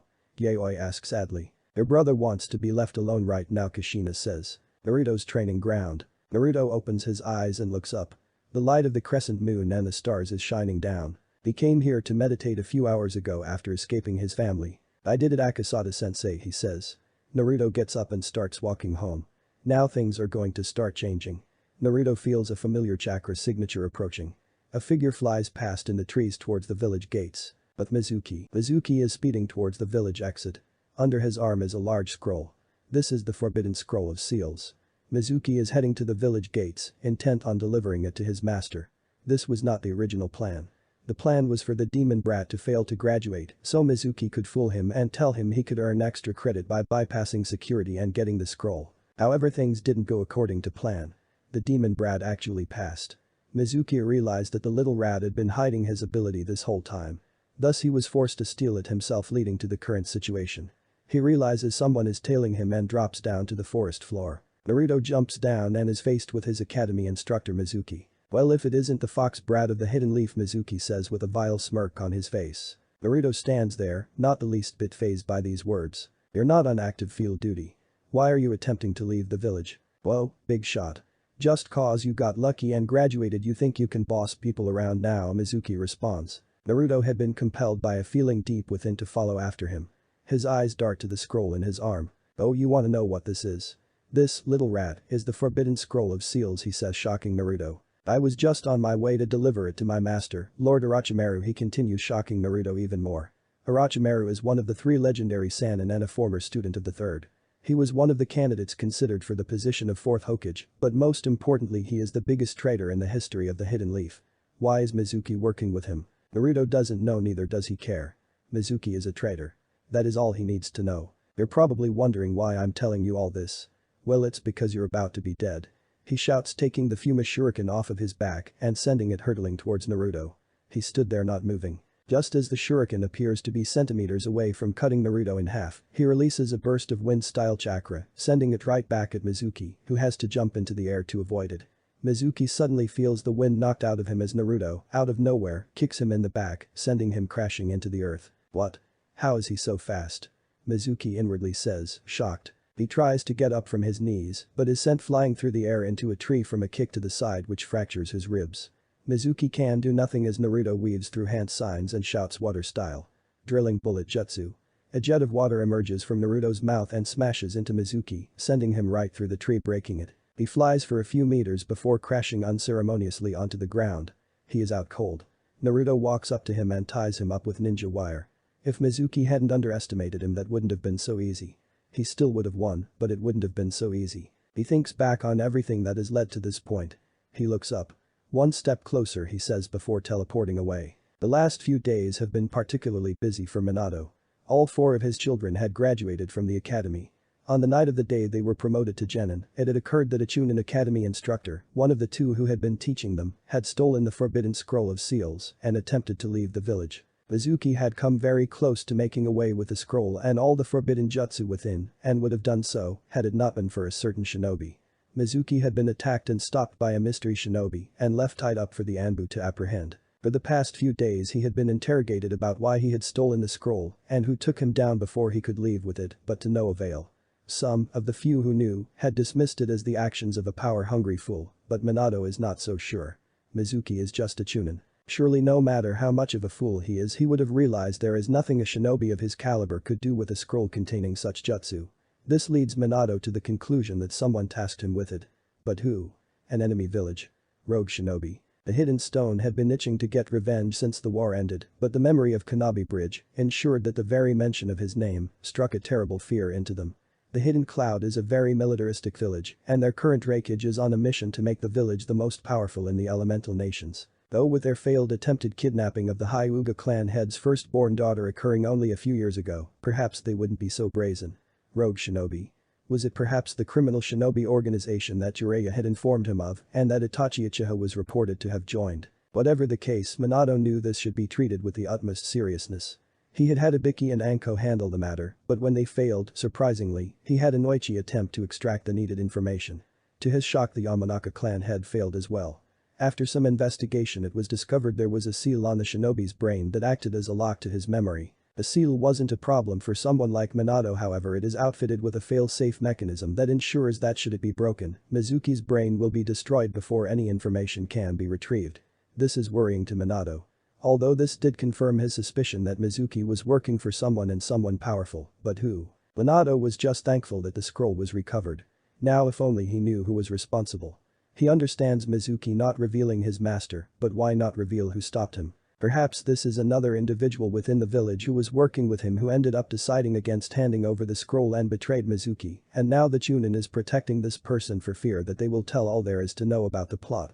Minato is very disappointed in how the scroll was even able to be stolen in the first place. Security around the tower has been tightened as a result. When Danzo gets word of this, he won't hear the end of it. But that is not the matter of importance Minato is handling right now. Sitting across from Minato is a man who appears to be a shinobi himself. 2 scars can be seen on the right side of his face. He has dark hair tied into a spiky ponytail, dark eyes and a goatee beard. He is wearing only a mesh shirt underneath his dark green flak jacket and what appears to be a deerskin coat over this. Besides this, his outfit is the standard one for a shinobi of the Hidden Leaf. This is none other than the Jonin commander of the Hidden Leaf, and by far its most skilled tactician and sharpest analytical mind, the Nara clan head, Shukaku Nara. Currently the pair is discussing the team arrangement of the newly promoted generation of shinobi of the Hidden Leaf, which contains their children. So Minato, how do you feel about this lineup? Shukaku asks, not referring to the village leader by his appropriate title. Well, there are a lot more assault squads, Minato observed. There was only one team completely devoted to tracking and that was pretty much it. Shukaku nodded at this. True, there are. But there isn't a shortage of tracking and espionage personnel within the village. It is to be expected. This is what many people in the village looked at this generation as being destined for. Minato adopted a thinking pose. There hasn't been a group of individuals with this much hype surrounding them in a while. The notion that one needs to be from a shinobi clan to be talented is ridiculous to Naruto. He himself has no clan background. Though they are quite a promising bunch. Alright. I'll give it my approval, Minato says. He is hopeful of this generation. And along with this new batch of shinobi, new Jonin senseis would be coming in. Kushina would be coming out of retirement and an old friend of his would be taking up teaching as well. Shukaku leaves Minato's office as the Hokage turns his seat to look over the village. He is deep in thought once again. Time skip. Days later, the academy. Iruka's classroom. Naruto is sitting in the corner of the classroom as usual. He was meditating a while ago. He likes meditating because it sharpens his senses and calms him. As more genin trickled into the room, the level of noise rose until he could no longer concentrate. So now he is just thinking. It's been exactly a week since he was promoted. He is here to meet the team he was assigned to and his new sensei. It has also been a week since he stopped Mizuki. The blonde is thinking about what Mizuki said. "My master, Orochimaru," he had said. From all the research he had conducted on Orochimaru in the past week, Naruto had been able to assess that he was a very power-hungry individual, so his attempt to acquire the Forbidden Scroll of Seals shouldn't be surprising. Naruto realizes he has put himself in a bit of a predicament. He wants to notify the Hokage of Orochimaru's involvement, but that would mean exposing himself. He isn't quite ready to do that yet. He does plan on finally revealing his true strength, but not so soon. He isn't worried about Mizuki or ratting him out. He knows how deep some people's hate for him runs. Mizuki won't want the demon fox brat to be recognized as a hero for taking him down. Naruto has his hood up and his head down, but he can still feel a pair of eyes on him. There are 4 people who make a habit of watching him in the class. Yaoi and Iruka haven't arrived yet. He deduces from the positioning that this is Sasuke-cha. It isn't surprising to him. He does this quite a bit. Ever since Naruto was attacked by Itachi 3 years ago, Sasuke has made a habit of discreetly examining him. He had heard the raven-haired boy had suffered a similar attack at the hands of his older brother. Naruto had observed the behavioral changes that resulted from this. Before the Uchiha massacre, Sasuke had been a confident, energetic boy, but after he became more cold and reserved. Naruto detects 4 chakra signatures approaching the classroom, 3 of them closer than the 4th. He lifts his head, takes off his hood and sits up straight with his arms crossed. Not long after in walk the princesses of the Hidden Leaf and the prince of the Hidden Leaf. Menma, Mito and Yaoi are dressed in their usual attire. Menma is wearing a red jacket with a black flame motif along the bottom and along the end of the sleeves with the zip left open. Beneath this he is wearing a white shirt with a kanji for fire on the front. He is also wearing black pants and blue shinobi sandals. His headband is strapped around his head, keeping the bangs of his shaggy hair out of the way, but only a bit. Mito is wearing a red, open front battle dress. It ends just above the knees, and underneath this she is wearing short tights and blue shinobi sandals that reach just mid-calf. Her long red hair is tied in a ponytail that reaches her mid-back. She is also wearing blue wristbands. Her headband is strapped around her waist. Yaoi is wearing a pair of tight blue shorts underneath which she is wearing mesh pants that reach her ankles. She is also wearing blue sandals and a midriff white top that exposes her belly button. As always, her hair is tied in pigtails and her headband is strapped around her neck. The arrival of the hero trio of the Hidden Leaf earns swoons and murmurs from their respective fan clubs. Menma. You're here. Look at him. He's so cool. Yaoi is so hot. Mito, marry me. She's incredible. The 3 walk into the classroom behaving completely oblivious to the shouts and murmurs. They have gotten used to this sort of treatment. They walk to their seats and sit down, Menma high-fiving Kiba. "Man, they can't get enough of you," Kiba compliments. "What can I say, I'm irresistible," Menma brags. Mito smiles and greets her friends. Hi, Mito greets Hinata. "Hey Hinata, Kaori, you ready?" she asks. The 2 nod. Yaoi, meanwhile, is with Mito, Kaori and Hinata, but is not paying attention to them. She is looking to the back of the class at Naruto. Naruto realizes that Yaoi is looking at him, but he is behaving obliviously to this. He hadn't lifted his head to see these 3, but rather for Iruka who should be arriving any second now. "Hey Yaoi." Yaoi sighs in an exasperated manner. She turns her head to see Kiba standing in front of her. "How are you?" Kiba asks. It is no secret that Kiba is infatuated with Yaoi. Members of the blonde girl's fan club begin to protest. The Inyazuka dares them to do something. "Right." Iruka shouts walking in. "Quiet down. Kiba, sit down." No one listens and it looks as if a fight is about to break out. Iruka sighs before performing his big-headed jutsu. "Shut up," he yells. There is silence. Kiba finally sits down. "Right now, first of all, I would like to congratulate Menma Uzumaki Namikaze and Sasuke-cha for tying for Rookie of the Year," he says, causing applause to erupt throughout the room, particularly from the 2 boys' fangirls. Sasuke displayed his trademark scowl while Menma smirked cockily. "And I would also like to congratulate Satsuki Uchiha and Mito Uzumaki Namikaze for tying for top Kunoichi," he says, causing another eruption of applause to occur, this one laced with whistles. Yaoi is clapping happily. She would have tied with Mito and Satsuki, but they had bested her on accuracy and theory. Menma had bested both her and Mito on physicality. Mito is looking at Satsuki out of the corner of her eye. I will. Satsuki glances at Mito, who is looking at her, and simply looks back at Iruka, causing Mito to clench her fist and grit her teeth. So with that out of the way, it's time for all of you to find out your team placements, but before that, Naruto tunes Iruka out, knowing that Chunin is giving another of his long-winded speeches. He wonders who is going to be teamed with.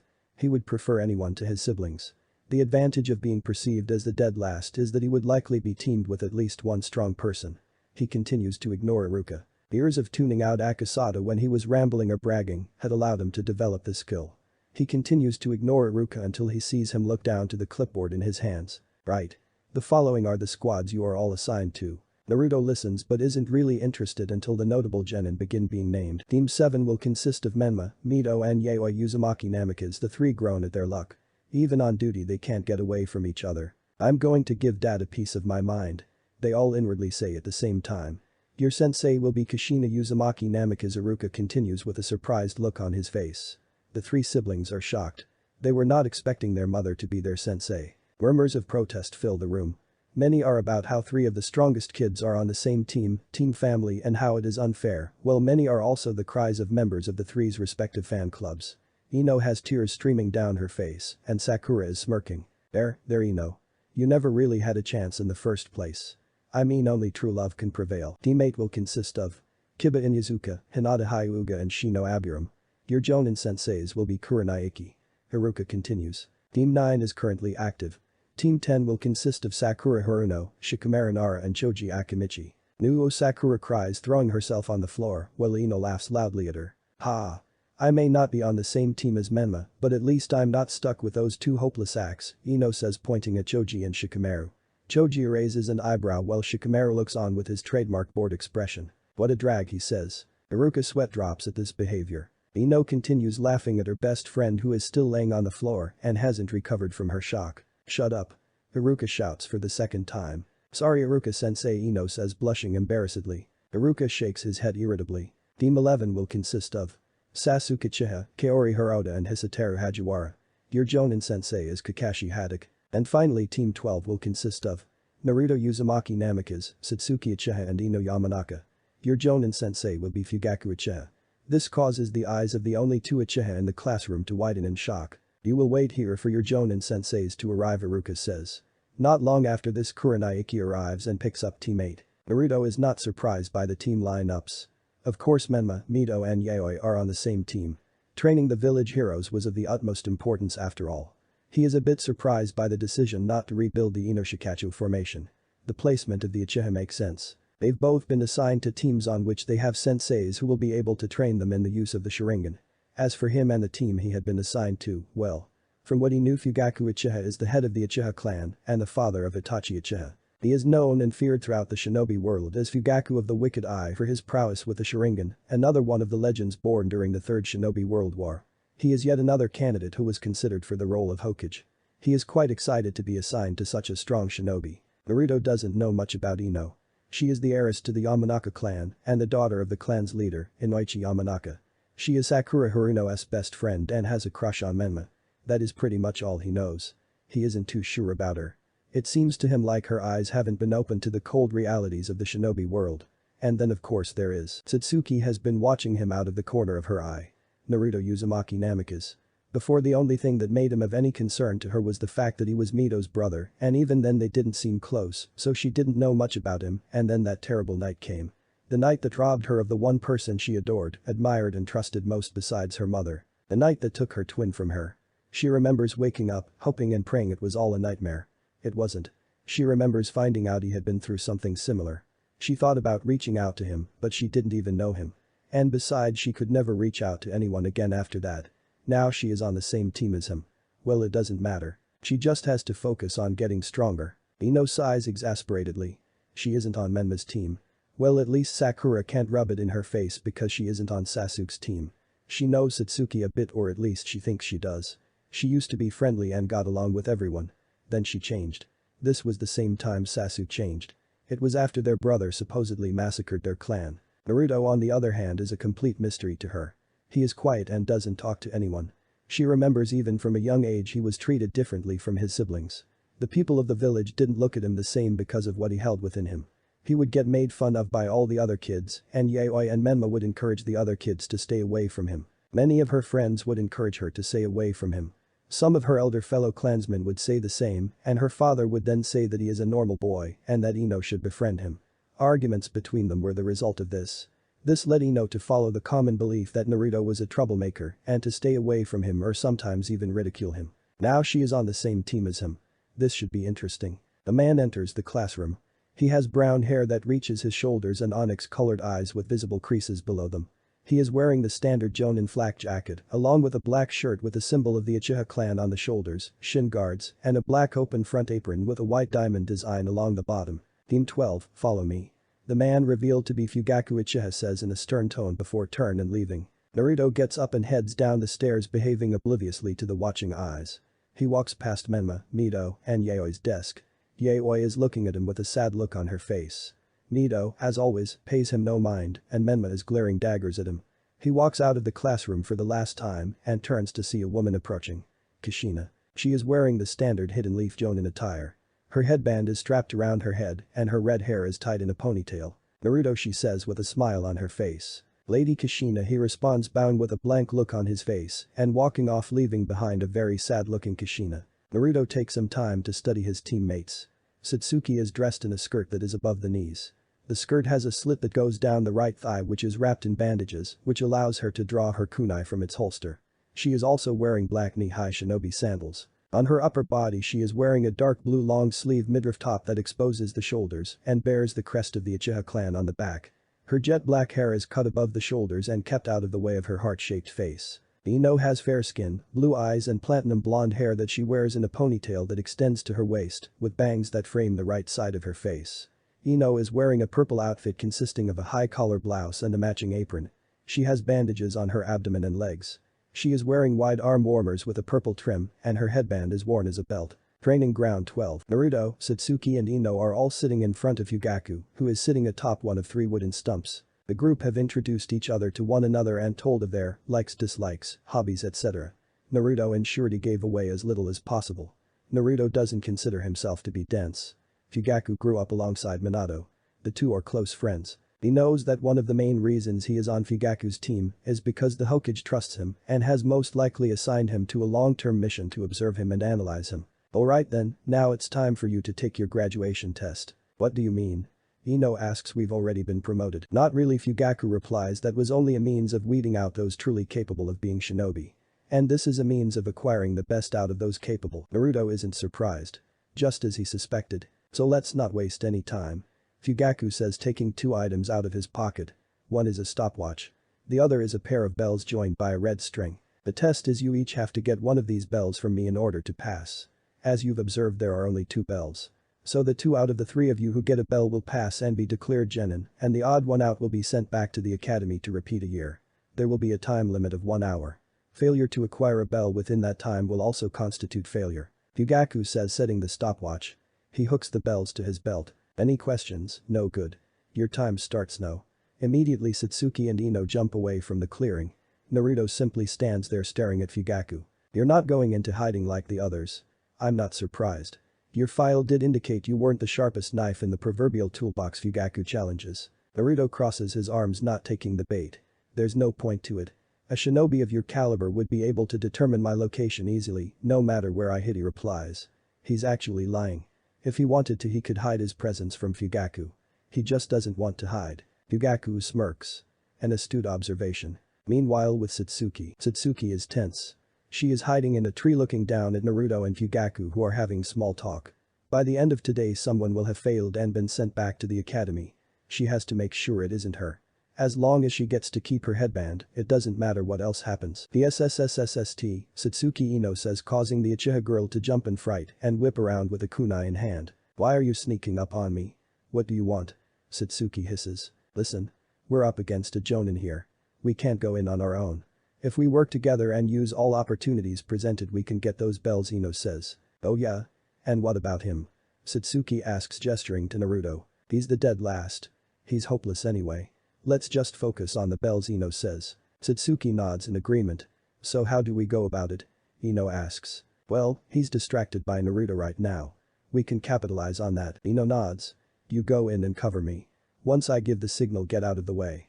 I'm going to use my clan jutsu to gain control of his body. Then the bells will be ours, Ino says. Satsuki nods and they prepare to put their plan into action. But Fugaku and Naruto. There is complete silence. Naruto is still standing there just staring at Fugaku. Why isn't he attacking? Fugaku asks inwardly. He's stalling. Well, if he won't take the initiative, I will, Fugaku decides. However, he cannot as he whips around to block a punch from his daughter. Past, he observes. Satsuki aims a kick at Fugaku's midsection. He blocks and pushes her back. Satsuki doesn't relent and goes on the offensive once again, aiming a right hook at his face, but he parries it away. She goes low and attempts a leg sweep, but he jumps up and back. Satsuki is growing frustrated. He hasn't thrown a single attack at her. Does he think she's too soft? She'll show him. Fugaku stands with his arms behind his back. This is much too easy. Her interceptor fist is incomplete without the Sharingan, which he isn't even using right now. Satsuki weaves through some hand signs before shouting fire style. Fireball jutsu. Satsuki breathes out a fireball the size of a small house that careens at Fugaku. He raises his eyebrow at this. She is using this jutsu against him. The fireball seemingly engulfs Fugaku. Satsuki doesn't let her guard down. When the fire dissipates, nothing is left where Fugaku was. She whips around to receive a backhand that sends her reeling back. He stands there with his arms behind his back once again. A shrill whistle echoes throughout the clearing. Satsuki dives to one side, allowing Fugaku a clear view of Ino, who has her hands in a triangle formation. Mind transfer jutsu. She shouts. Her consciousness leaves her body, making a beeline for Fugaku. Unfortunately for her, he recognizes this jutsu and sidesteps. Fugaku finds himself flying through the air from a kick to the side of the face from Naruto. He skids to a halt by putting his feet back on the ground. His suspicions were correct. Naruto had been lying in wait for his teammates to attack without him so he could use them as a distraction. Naruto suddenly appears behind Fugaku, aiming a chop at his neck, but the Uchiha clan head whips around and grabs Naruto's hand. He's fast. Amazingly strong too, observes Fugaku. Naruto continues his assault, attempting a spinning kick which Fugaku kneels to avoid. He is forced to jump out of the way as the blonde brings his foot down on the ground where Fugaku was kneeling, causing a spider web of cracks to appear in the ground from the impact. Fugaku skids to a halt. Satsuki is shocked. How is this possible? The dead last is fighting her father, an elite shinobi, on equal ground. What is going on? Fugaku asks himself. Naruto is supposed to be the dead last of his generation. And yet here he is displaying Jonin level speed and strength. Clearly the academy's files were mistaken. He's been hiding his strength. Fugaku says to himself, a smirk appearing on his face. Naruto is smiling as well. He is trying his best not to look giddy with excitement. He hasn't had a fight this good since Akasada. Alright, I've entertained myself enough for now, he says inwardly. He weaves through hand signs before shouting water style. Tidal wave jutsu. A large wave of water rushes at Fugaku. He used a water style jutsu like that without a bodies of water. He must have a strong affinity to it, he observes. The man weaves through hand signs of his own. Fire style. Dragon flame jutsu. A humongous dragon made of fire emerges from Fugaku's mouth. The two jutsu collide and a battle for dominance ensues. Neither budges and then both dissipate and steam fills the clearing. The steam eventually clears and when it does, Fugaku is standing alone in the clearing, the three kids gone. But Naruto is jumping through the trees. He has Ino held in one arm and Satsuki in the other. He hops down and onto the forest floor once he is sure they are far enough from their opponent. Satsuki pushes herself out of his arm. Let go of me.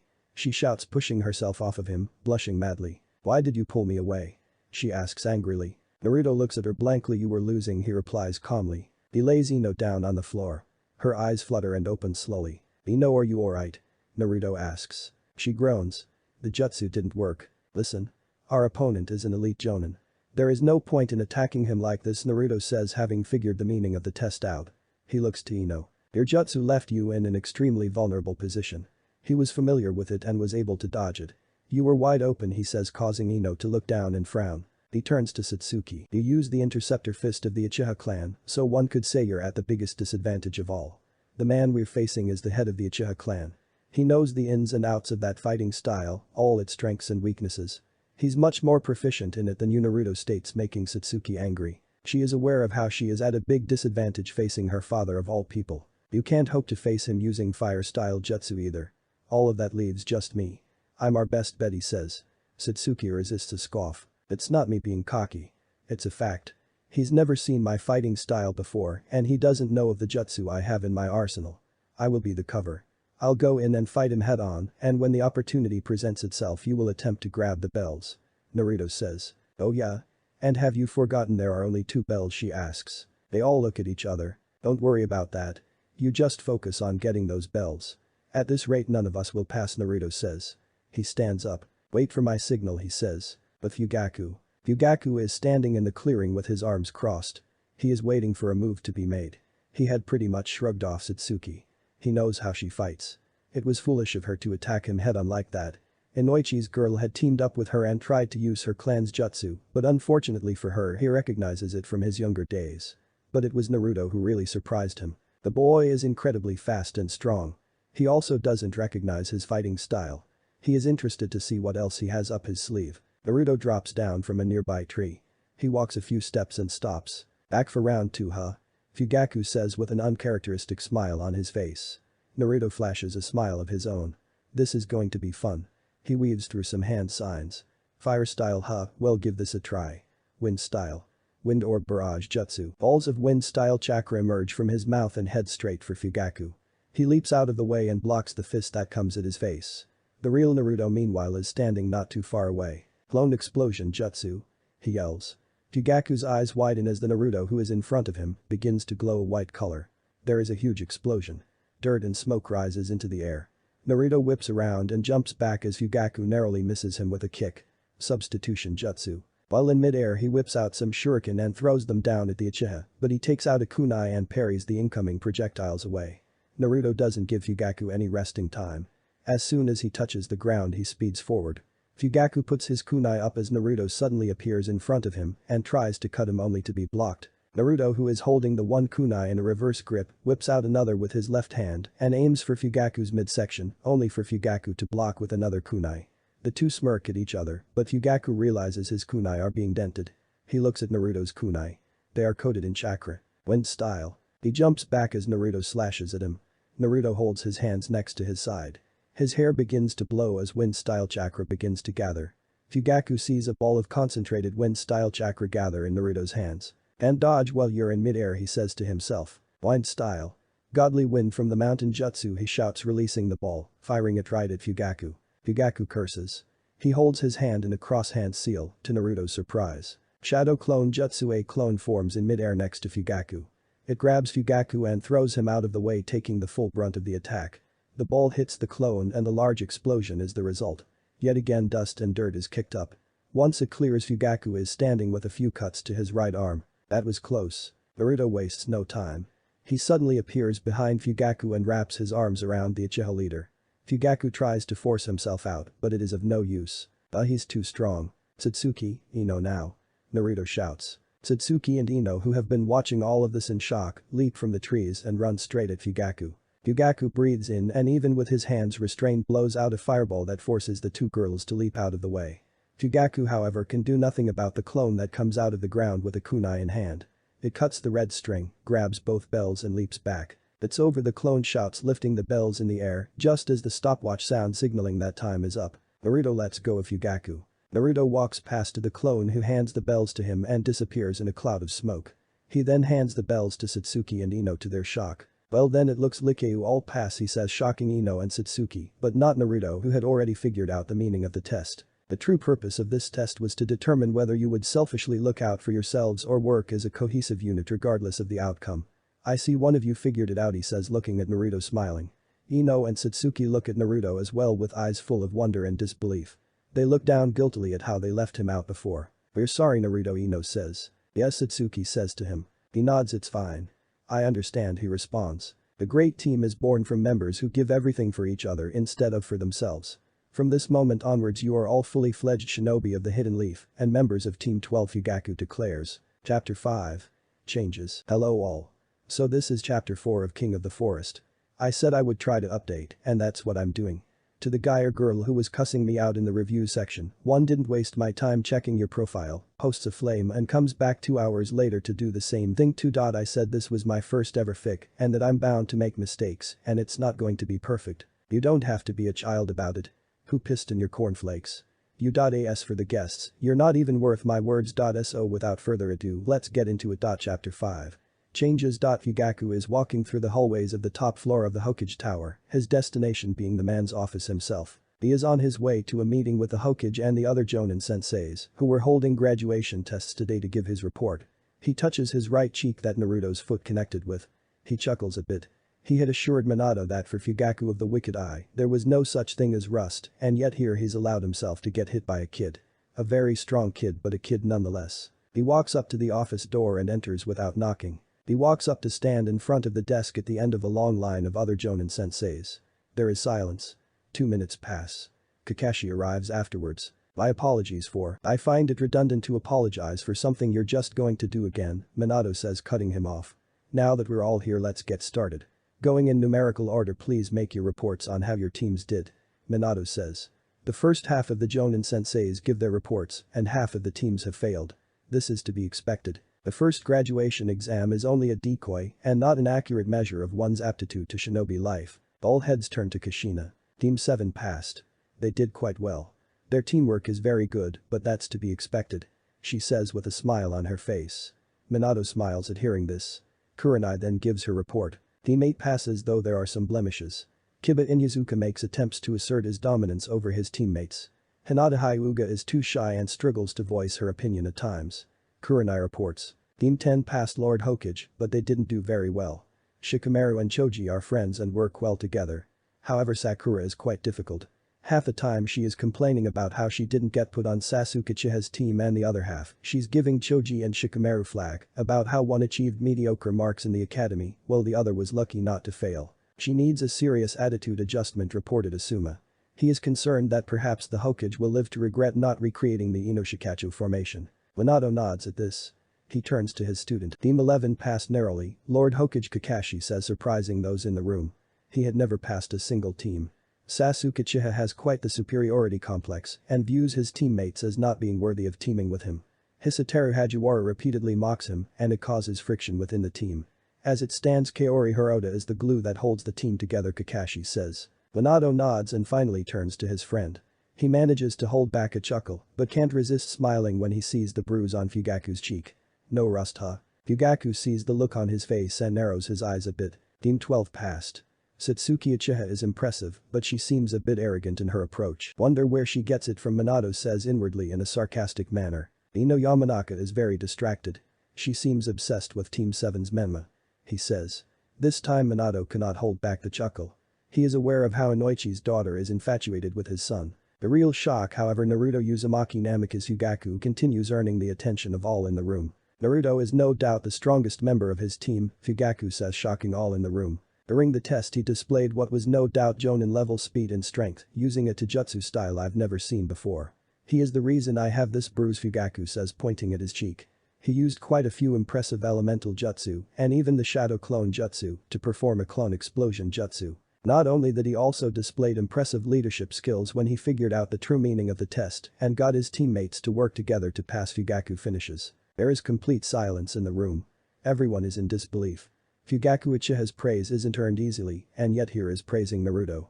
The same Naruto who is a supposed dead last and is nowhere near the level of his siblings. Of all the people in the room, none are more shocked than Naruto's parents themselves. I have to get to the bottom of this, as Minato says to himself. Alright everyone, thank you.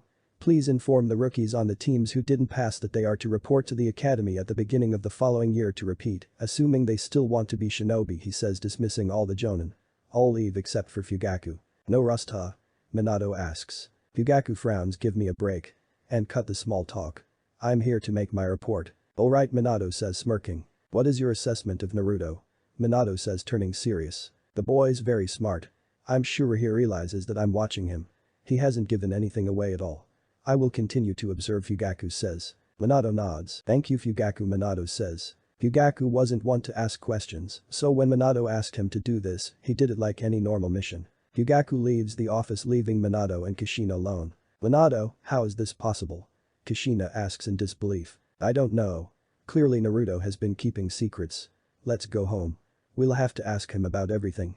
Minato says. Besides how Naruto could be so strong, what really worries him is why his son would hide his strength. He is proud, but he doesn't understand why the boy would want to be recognized as a dead last. He'll find out soon. He gets out of his chair and walks over to his wife.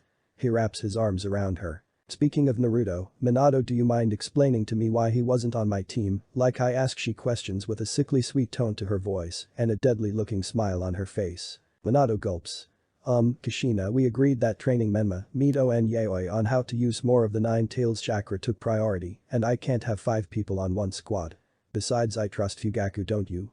He says nervously. She continues to smile. Alright.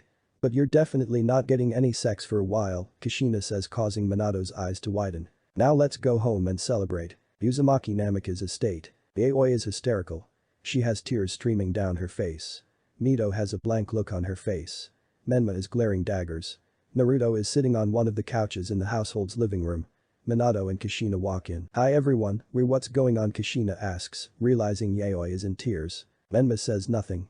Mito remains silent. Mom, Dad, Big Brother is moving out, she manages to say, her voice trembling. Minato and Kushina see the suitcase and backpack Naruto set down next to him. Minato reels back with shock. Yaoi's words don't quite register at first, but when he sees Naruto's luggage, he realizes the severity of the situation. Kushina is in complete shock and disbelief. She can't believe this is happening. Her son is leaving. Why? It's obviously because of her. She did this. Minato's face turns. Naruto, why are you moving out? This is your home. We're your family. Where are you going to go? When were you going to tell us any of this? You can't just leave, Minato says authoritatively. Naruto, who has been sitting on the couch looking calm, stands up. I was going to tell you as soon as you got home. You need not concern yourselves with details. And actually, Lord Hokage, I can. I am now a shinobi and therefore legally an adult. Naruto states calmly. He grabs his backpack and slings it over his back. He doesn't owe anyone any explanations. He grabs his suitcase and begins to leave, only to find Kushina is now blocking the exit. You're not leaving, she says in a strong tone, a deadly aura about her, though everyone can tell she is on the verge of tears. Naruto begins to grow frustrated. Please move out of the way, Lady Kushina, he asks, trying not to lose his temper. No. Naruto, listen. I know that we haven't been the best parents to you. I know we haven't been a family to you. I know I haven't been a mother to you. But if you just give us a chance, I'm sure we can make things right. I know the pain we've put you through. No. Naruto shouts, finally losing his temper. Years of pent-up rage finally realizing itself. You have no idea what I've been through. None of you. He continues, turning around. Years. For years I've been treated like some kind of monster for something out of my control. And you weren't even there for me. What do you mean, Naruto? Minato asks, confused. You don't even know how naive you are, Lord Hokage, he scoffs the villagers. For as long as I can remember, I've been ostracized and hated by them. At first they weren't so direct because they were scared of what you two would do to them. But after a while they must have realized you didn't care, because when I was around 5 years old it all escalated. The looks, the names, people treating me like some sort of disease. Now given time I could have gotten over that, but what I really struggle to look past is that the people who are supposed to be my family, the people who should have my back when nobody else does, left me out to rot in the cold. Minato is shocked. The villagers did that. But when? How? Kushina is in tears now. So is Yaoi. Menma and Mito are shocked as well. Well, now I'm done. You've never been anything to me.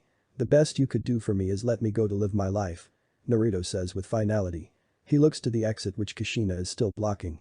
He infuses chakra and in a poof of smoke is gone. As soon as he is gone, Kushina takes off to her and Minato's bedroom crying.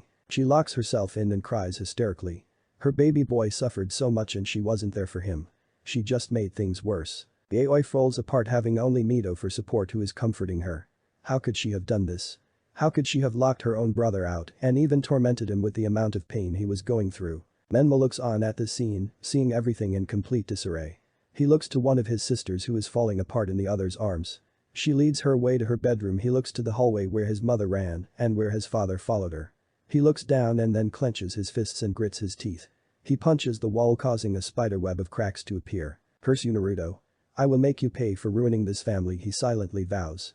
He looks up to reveal his usually purple eyes have turned crimson red and his round pupils are now slits. But Naruto is now laying on his bed in his new home.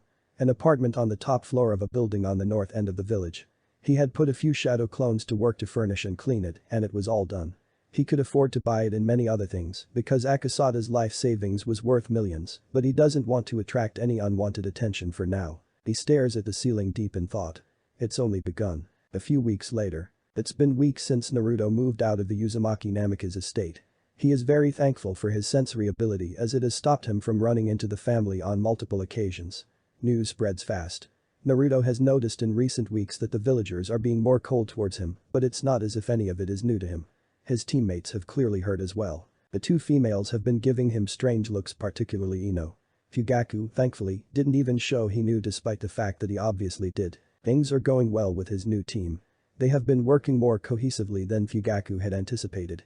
Therefore, on some occasions, when not on missions, they worked on team exercises based on a broad range of field simulations based on tracking, assault, espionage etc. But on other occasions, Fugaku worked with them on a rotational individual schedule. He would spend a day focused on one of them, whilst the other two were given a set of exercises to complete in one half of the day, and then they were to face each other in no-holds-barred combat for the other half of the other day. During this time you were not permitted to submit to your opponent for any reason. In terms of individual exercises with Satsuki, he has been focusing very much on her strength and power. She is fast, but that isn't enough. He has of course also been making efforts to help her improve her fire style jutsu and shuriken jutsu. With Ino he has been helping the girl improve her physical ability in general, as in that respect she is sadly miles behind her teammates. Of course she isn't as physically gifted as them, so Fugaku had decided to teach her some genjutsu as well. Her attitude had somewhat improved, but there is still room for improvement. As for Naruto himself, there really isn't much missing. It has become obvious that he is the strongest of the three. Naruto likes sparring with Fugaku, and his sensei likes the influence he has on his teammates. They have been pushing and motivating themselves to catch up to him, which is very good. Currently Team 12 are in the Hokage's office reporting on their 40th D rank mission. They had completed more than any other rookie team in the village. This was, besides there being a very cohesive unit, because of the fact that Fugaku was a drill sergeant in the way he worked. He was relentless and whatever his students gave him he demanded 5 times more of. Congratulations on another successful mission Team 12, Minato says as a large woman exits his office with a screeching cat in her arms, which she is practically smothering to death. That's right, give it to him, Ino inwardly says, living vicariously through the woman. Good riddance to bad rubbish, Satsuki says to herself.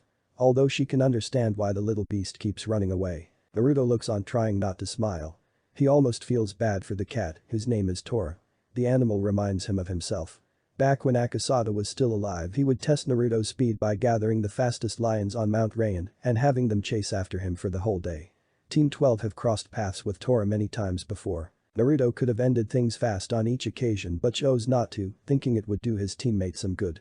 They are very infuriated by this and have promised him great pain in the future for it. Perhaps not pain on par with what Tora was subjected to, but pain nonetheless. I assume you're here for another mission, Minato says. There is a tense silence. The 3 genin in the room look to their sensei with their eyes narrowed. Fugaku raises his eyebrow and smirks at this. Yes, Lord Hokage. I believe the Team 12 are ready for their first C-rank mission. The minimum requirement has been met and I do believe they're ready. Fugaku says. You're right. Your team does qualify for such a mission, Fugaku. I have seen firsthand that they're very capable. They've performed more than any other rookie team within the village so far. Minato says, handing the Uchiha male the scroll outlining the details of the mission. It's a simple escort mission. It shouldn't be much trouble for you, he says. He uses the telephone on his desk to order his secretary to send the client up. Not long after, an elderly man, who smells of sake, wearing spectacles and a large hat, comes in. He looks at Team 12, studying them carefully before finally speaking. This is it. I didn't pay my money for 3 rabbits, he says, wiping the alcohol from his chin. Ino and Satsuki seem insulted, while Naruto simply raises an eyebrow. Who gets drunk at this time of day? Fugaku pays the man's words no mind. We'll meet up tomorrow at the village gates at the time we usually meet up at the training grounds. From there we will head out to the land of waves. We'll be escorting and guarding Tazuna while he completes a bridge project for the nation. Pack enough supplies for at least a month, he orders. His students nod at this. Throughout all of this, Minato has been watching Naruto discreetly. Things have changed since Naruto moved out. Yaoi hasn't been her usual bubbly self. Kushina is obviously suffering but is trying to pull herself together so the performance of her team doesn't suffer. Menma has been more irritable too. He admits he himself has been finding it hard to concentrate on work. He is angry at the villagers for letting him down. He is angry at Yaoi and Menma for damaging Naruto's reputation, the former having expressed her regret while the latter didn't seem to care, but most of all he is angry at himself. Angry for allowing any of this to happen. How could he cause his son to go through such pain? He wants to make things right but doesn't know how to go about it. Naruto realizes that he is being watched by the Hokage and before the man can say a word he leaves the office using a teleportation jutsu, unlike his teammates who use the door. Minato sighs at this. The next day, Naruto is standing in front of the village gates with a backpack slung over his shoulders. Ino and Satsuki are with him. The two seem quite excited and he would be lying if he said he wasn't either. So I look at him, says Kotetsu Hagane, one half of the eternal gate guards of the Hidden Leaf. What I would give to trade places with them, he continues. Stop daydreaming, Kotetsu, and focus on the mission at hand, his friend and the other half of the eternal gate guards, Izumo Kamizuki reprimands. You call this a mission? Yeah right, he scoffs. He remembers when they had initially been approached about being gate guards. Regulating who comes in and out of the village is serious business. It's a big responsibility, they had been told. He still can't believe how easily they had been hoodwinked into this. Izumo watches the genin, and though he won't admit it, switching places is a tempting prospect right now. Fugaku arrives alongside Tazuna. Alright, let's not waste any time. Let's head out, Fugaku orders. All the genin nod at this, and the group leaves, setting out for the land of waves. They walk in relative silence. After a while, Naruto sees a puddle up ahead. Even if it weren't for his sensory ability, this trick wouldn't have been able to fool him. It hasn't rained in weeks. The group continue to walk. Fugaku steps on the puddle, and as soon as he does, chains spring out and wrap around him. The chains pull in opposite directions, ripping him to pieces. The chains retract as two cloaked figures wearing claw-like metal gauntlets emerge. One down, says one of the two. They're on it, the rest of the group poised to attack. Satsuki doesn't let this shock her. She knows her dad and she knows he's strong. Way too strong to get taken down that easily. She jumps in front of one of the cloaked figures. Ino sees her sensei get ripped to bits and is horrified. He was a jonin. An elite shinobi. If he got taken down, what good would she be? She swallows her fear and resolves to fight, even if certain death awaits. She sees one of the two attackers charge for Satsuki. She weaves through hand signs and casts a Jinjutsu. Jinjutsu. Descending hell. Gozu looks up to see a giant fireball coming down from the sky. He quickly breaks out of the Jinjutsu, scoffing at how weak it is, only to be greeted with a kick to his midsection that sends him back. Satsuki doesn't relent, following up with a kick square in the face before jumping out of the way. Ino finishes off the enemy with an uppercut that knocks him out. Meanwhile, Maizu goes straight for the target, intent on mowing straight through the blonde brat standing in front of him, who hasn't even drawn a weapon or gotten into battle stance. This is going to be too easy. All of a sudden the kid disappears, giving him a clear shot at Tazuna. He's running away. He laughs loudly as he closes in on the old man, who closes his eyes, preparing himself for his death. Just as Maizu's gauntlet is millimeters away from Tazuna, something suddenly stops him. Naruto appears behind his opponent, grabbing his cloak at his neck. He yanks on it, tossing the cloaked attacker like a rag doll away from Tazuna with one hand. Maizu hits the ground hard and skids and rolls. He jumps back to his feet, not believing that kid threw him like that. He suddenly hunches over, coughing as Naruto appears in front of him, kneeing him in the gut. Naruto then raises his hand and chops his opponent on the back of the neck, allowing him to fall to the ground unconscious. Satsuki and Ino finish with their opponent just in time to see Naruto tie his up. They watch in awe as he ties his opponent up with ninja wire. He's so strong, Satsuki inwardly says, clenching her fist. Ino watches with much the same look. I think this is the same loser from the academy, she says to herself. Fugaku jumps down from the tree he has been watching this scene unfold from. His team handled themselves well, particularly Naruto. Sensei. Ino shouts happily, seeing that their sensei is alive and well. She looks across at her teammates and realizes that they already knew. Azuna looks on in shock. But I saw, he looks to where he saw Fugaku get ripped to pieces, only to see pieces of wood on the ground. Substitution jutsu. Sensei replaced himself with an inanimate object and made it appear as if he died, Naruto explains to the confused man. But why would you do that? He asks angrily. It was for two reasons, he says calmly. The first was to assess how my team would react in an actual battle situation. You three did well. I'm proud of you, he says, earning smiles from the three. He turns back to Tazuna. And the second was to determine which one of us they were after, he says, narrowing his eyes, causing Tazuna to gulp. When Naruto jumped out of the way of the enemy's attack to determine that, my suspicions were confirmed. Tazuna, these two are the demon brothers of the Hidden Mist, Chunin level rogue ninja. Their ambushing us means this is no longer a C-rank mission. Explain yourself, Fugaku demands in a serious tone, causing Tazuna to gulp once more. Tazuna looks to the genin, desperate for help, but he'll receive no such help from them. He sighs. Are you familiar with Gato of Gato Industries? Fugaku recognizes the name. Gato is one of the wealthiest men in the world. He also happens to be one of its biggest criminals, having a criminal empire that spans many nations. Years ago he came into my country posing as a legitimate businessman who wanted a share in the potential rich economy. But he would soon reveal his true colors. Tazuna proceeds to explain how Gato had conducted a hostile takeover of the nation and how his bridge project was a threat to the crime boss. I only lied to you because the allotted funds of my people could only pay for a C-rank mission, he says, falling to his knees. I'm sorry. Please help me. I just want to save my country, he pleads. Fugaku's face softens as he hears the man's story. He adopts a thinking pose. Strictly speaking, he should be on his way back to the village with his team to report this matter to the Hokage, but he can't just hang him out to dry. He turns to his team making a decision. "We're heading back to the village," says Fugaku, causing shouts of protest to arise, but he quickly silences them. "This mission is no longer ours to complete. I'm not asking. Let's go," he orders. "No." All heads turn to Naruto. "What?" Fugaku questions. "I said no, sensei. I won't abandon this man or his people while they're in need," Naruto states, crossing his arms. A standoff ensues between the two. There is complete silence. Fugaku sighs. "Alright. Fine. Tazuna, you're in luck." Fugaku relents. The genin smile while Fugaku bows, tears streaming down his cheeks. And so they continue walking until they reach it. It's Naruto's first time seeing the ocean like it is his teammates. He tries to hide his awe, but it's a bit hard. It's foreign to him, and yet at the same time it does feel familiar. They get into a boat lent to them by a friend of the bridge builder and make the journey to the land of waves. They finally arrive at Tazuna's homeland. "We're about an hour and a half away from my home," Tazuna informs. The group continues moving. Naruto's eyes narrow. "Sensei," he says so no one else hears him. "I know," Fugaku replies. Fugaku knows about Naruto's sensory ability. He, like the boy, knows that someone is following them. "How many?" he asks. "There's two of them. One is further away while the other is following more closely," Naruto reports. Fugaku nods at this. "Stay on guard," he orders his other two students, who nod. The group continues for a little while. "We should be there soon," Tazuna says to Fugaku.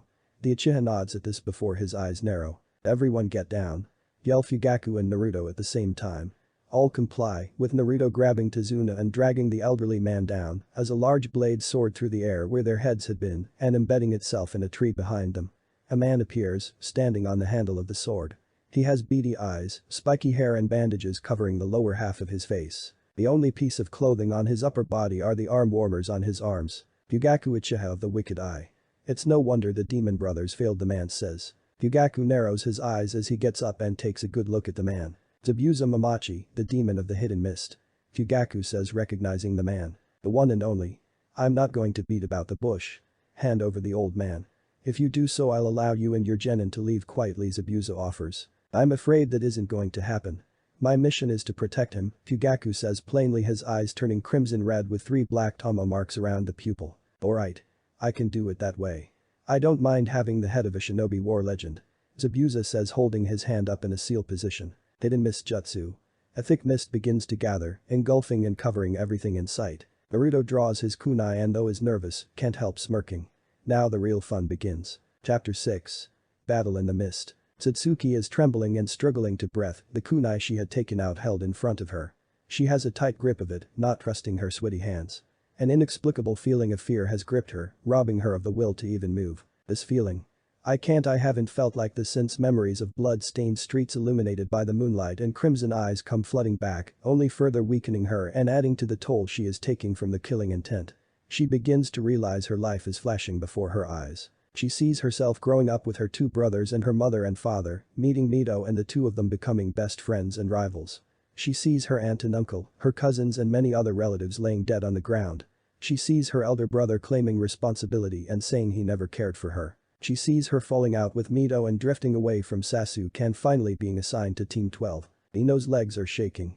She is barely even able to stand. She's never felt anything like this before. She can feel her heart threatening to beat out of her chest. She is going to die. She can't die. There's so much she hasn't done. She can't. Images flash before her in her mind.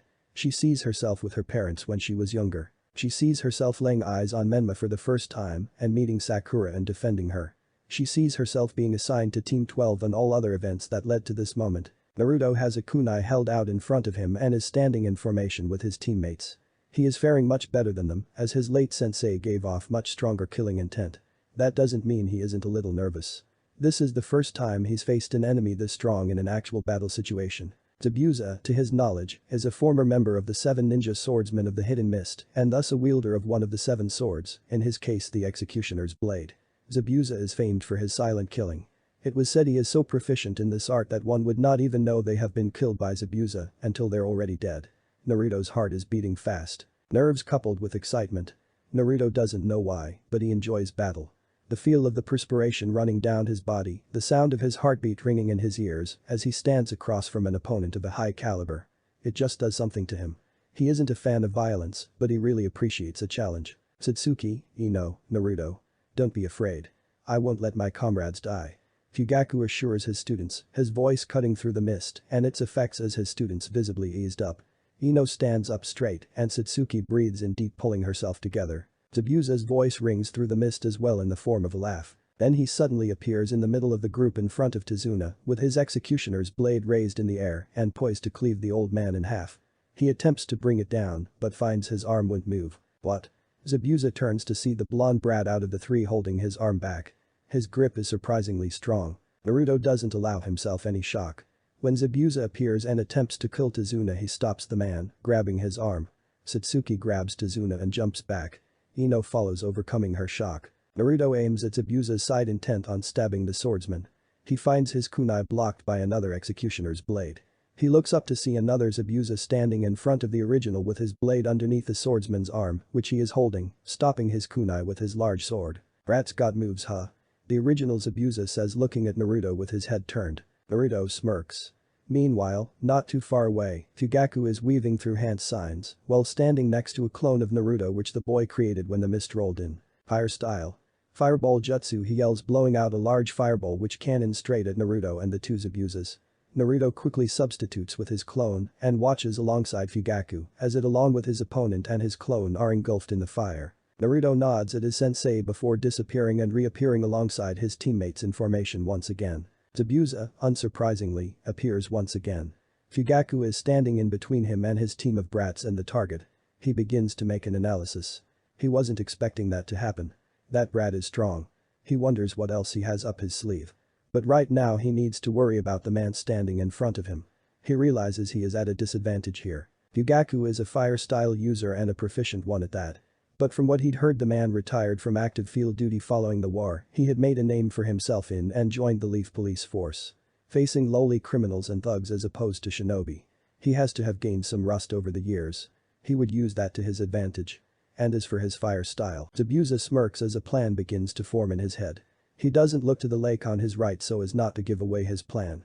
He looks ahead at Fugaku, making a decision. I must admit, I really wasn't expecting to be going up against you of all people. It said that armed with those wicked eyes of yours and an arsenal of lethal fire-style jutsu, many believed you to be a demon straight from the depths of hell, Zabuza says. Fugaku doesn't dignify him with a response and simply looks at his opponent blankly. But I'm sure that after being reduced to a lowly cop in return for your services you've lost your touch, Zabuza says, smirking. Fugaku remains silent, not replying. Speaking of which, I must also admit I was also shocked when I heard that the Uchiha clan was massacred. Apparently the culprit was the son of the clan head in the air. Zabuza continues. Fugaku's eyes narrow as they gain a cold look. The only reported survivors were the head of the clan himself, his other two children and his wife. Can you confirm this? I will warn you only once, Fugaku says in a low and dangerous tone. Do not ever speak of my clan, he says with the tomo of his Sharingan spinning a bit. Zabuza chuckles, a clan head's responsibility is to lead and protect his kinsmen. You not only couldn't do this, but you also failed to protect your son from becoming what he is. A criminal. And now after failing as a clan leader and a father, you're going to fail as a sensei when your students are killed, Zabuza says, pointing his executioner's blade at the group standing behind Fugaku. Fugaku, true to his word, gives no warning. He suddenly appears behind Zabuza with a kunai in hand. The bandaged swordsman whips around and blocks the kunai that was intended for his back with the flat side of his executioner's blade. A battle of strength ensues. Zabuza jumps back and is forced to move sideways as his opponent summons a Fuma shuriken which he throws at him before setting on fire using a fireball. As Zabuza moves sideways he is struck with pain as his executioner's blade is kicked right out of his hand. Fugaku then whips around and uses his other leg to send Zabuza flying with a spinning kick to the midsection. Zabuza skids and rolls before quickly jumping back to his feet. He's faster than he thought. He resists, smirking. Just a little more. He turns and begins running across the lake, intent on retrieving his executioner's blade which is still sailing through the air. He runs until he is directly underneath it with his opponent is hot on the trail.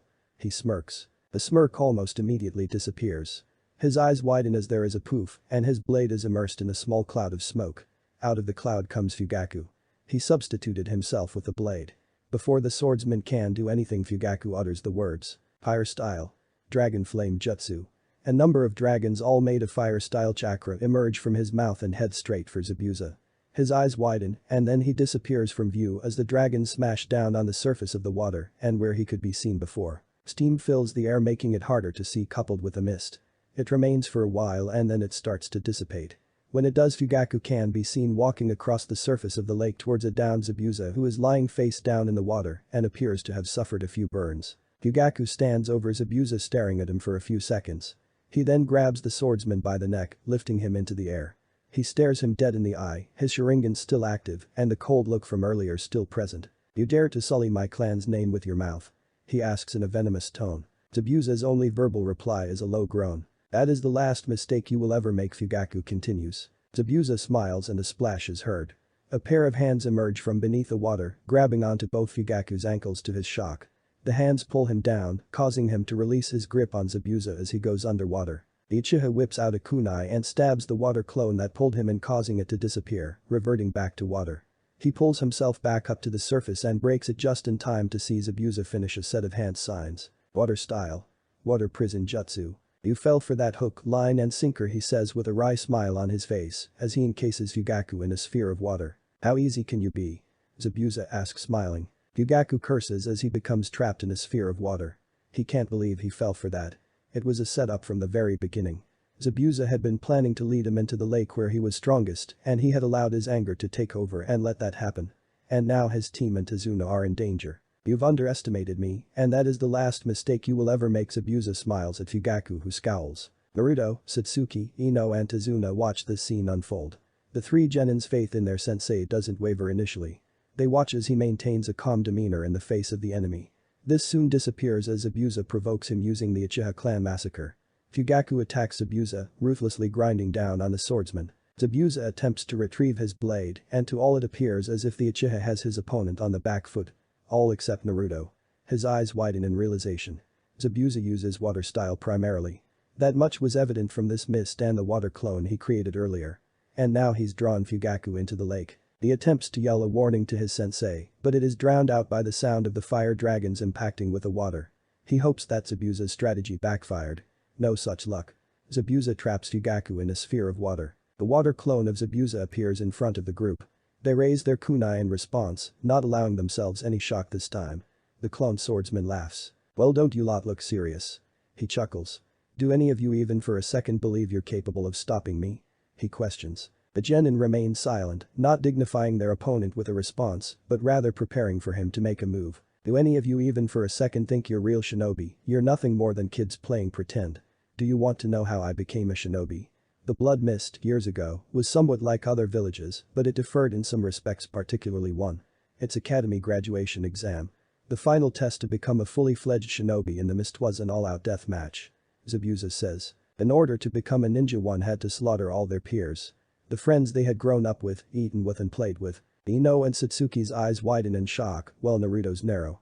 Ino shuddered at the thought of having to kill Sakura. Satsuki shudders at hearing Zabuza's words. Imagine if she had had to kill. She stops herself, realizing what she was thinking. "There is one thing that was particularly unique about my graduation. I wasn't even a registered participant," he proudly says, shocking the genin. "And yet little brats like you still think you're shinobi. Pathetic." Now Zabuza leaps forward, his executioner's blade raised. "Die!" he shouts. Ino, Satsuki and Tazuna close their eyes, waiting for the blade to cleave through them and claim their lives. It never comes. Instead, the sound of metal clanging is heard.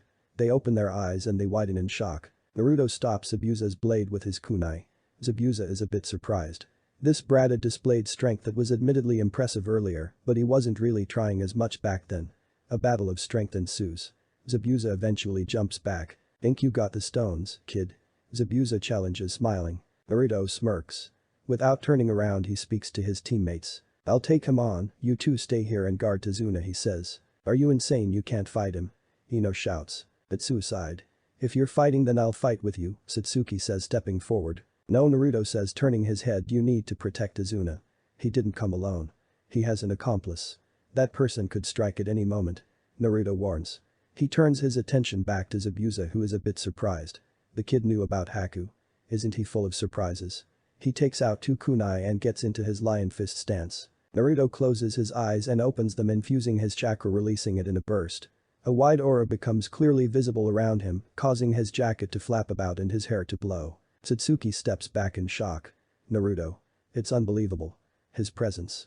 It dwarfs that of Zabuza, who she was quaking in fear in front of a matter of seconds ago. This can't be the dead last, she thinks. Even though he is on her side, it was still very intimidating. The doubt from before seems to begin to disappear. Ino watches in shock as Naruto infuses his chakra. It changes the very feeling in the air. The killing intent, though not directed at her, causes her to shake. The mere presence he exudes is so insurmountable. Is this really Naruto? Azuna falls to his knees. His heart beating faster than it ever has. This boy. He had seen firsthand from earlier with the demon brothers that he was strong, but this was just unbelievable. This feeling. It by far outweighed what he had been feeling before from Zabuza. He is thankful Naruto is on his side and can't help but have faith in the boy. The clone Zabuza takes a step back, not looking as cocky as before. This brat. His killing intent, it actually made him worried. His chakra was no doubt low cage level, but how? It feels incredibly potent and strong, unlike anything he's ever felt. The look in his eyes has changed. Before it was blank, revealing little, but now his eyes are filled with determination and strength. The original Zabuza watches on, his executioner's blade with him once again, waiting to see his clone complete the mission and kill the genin and Azuna. Instead he sees the blonde brat stop him and then release what is no doubt low cage level chakra. The killing intent aside, the mere presence of the blonde changes the atmosphere. Fugaku watches on in shock. He had expected to be seeing his team killed because of his overzealousness and lack of self-control. Instead he sees Naruto stop the clone. He can't believe this. Naruto is in Uzumaki, so naturally his chakra reserve should be large, but he is not a vessel for a tailed beast's chakra like his siblings. So how is it possible that he has low cage level reserves? Just how many secrets is he keeping? Naruto readies himself as the aura about him calms down. Yeah, I got the stones, do you? Naruto challenges. Naruto speeds forward. The clone swings its executioner's blade in an attempt to behead him. He disappears and reappears behind the clone, spinning in a circle and slashing right through it. He is looking ahead at where his sensei and Zabuza are as the clone disintegrates back into water. Zabuza looks on in shock, seeing his clone taken down by a genin with one attack. He scoffs and forms 5 more water clones. Kill him. He orders, growing frustrated. The clones run forward. Naruto runs forward as well, running on the water as if it is a hard surface, surprising his teammates. He makes it to the first clone who attempts to bisect him. He avoids this by turning his body at a 90-degree angle while maintaining his momentum and slashing through the clone. He suddenly appears in front of a second clone who tries to cut him in half. He jumps up to avoid the horizontal slash and stands on the blade. Before the clone can react, he jumps over it, stabbing it in the head on his way down. He touches down on the water and lines his other kunai with wind-style chakra before throwing it at another clone. The clone uses his executioner's blade to block the incoming kunai. Naruto doesn't relent and continues to throw wind-coated projectiles. The real Naruto meanwhile jumps out of the water from behind the clone and twists his neck. The clone who has been throwing kunai runs at Naruto and jumps up. It stands upright in Naruto's hands. He throws his clone to 2 other water clones and infuses chakra. Clone explosion jutsu. The clone explodes, destroying its intended targets. Zabuza is watching on in shock. He is witnessing the unthinkable. A genin mowing through his clones like they're nothing. He grunts and forms more clones who run straight at Naruto. Naruto grunts in frustration. He can't waste his time on clones. Fugaku has got to be running out of breath by now, and there's still Zabuza's unknown accomplice to worry about. He watches as the clone's preparing himself. Naruto forms 5 clones of his own who leap into the air, going straight for the water clones. Clone explosion barrage. Multiple explosions occur, causing waves to rise up. Zabuza watches as his clones are once again taken down. All of a sudden Naruto appears above him with a wind-style chakra-coated kunai in hand.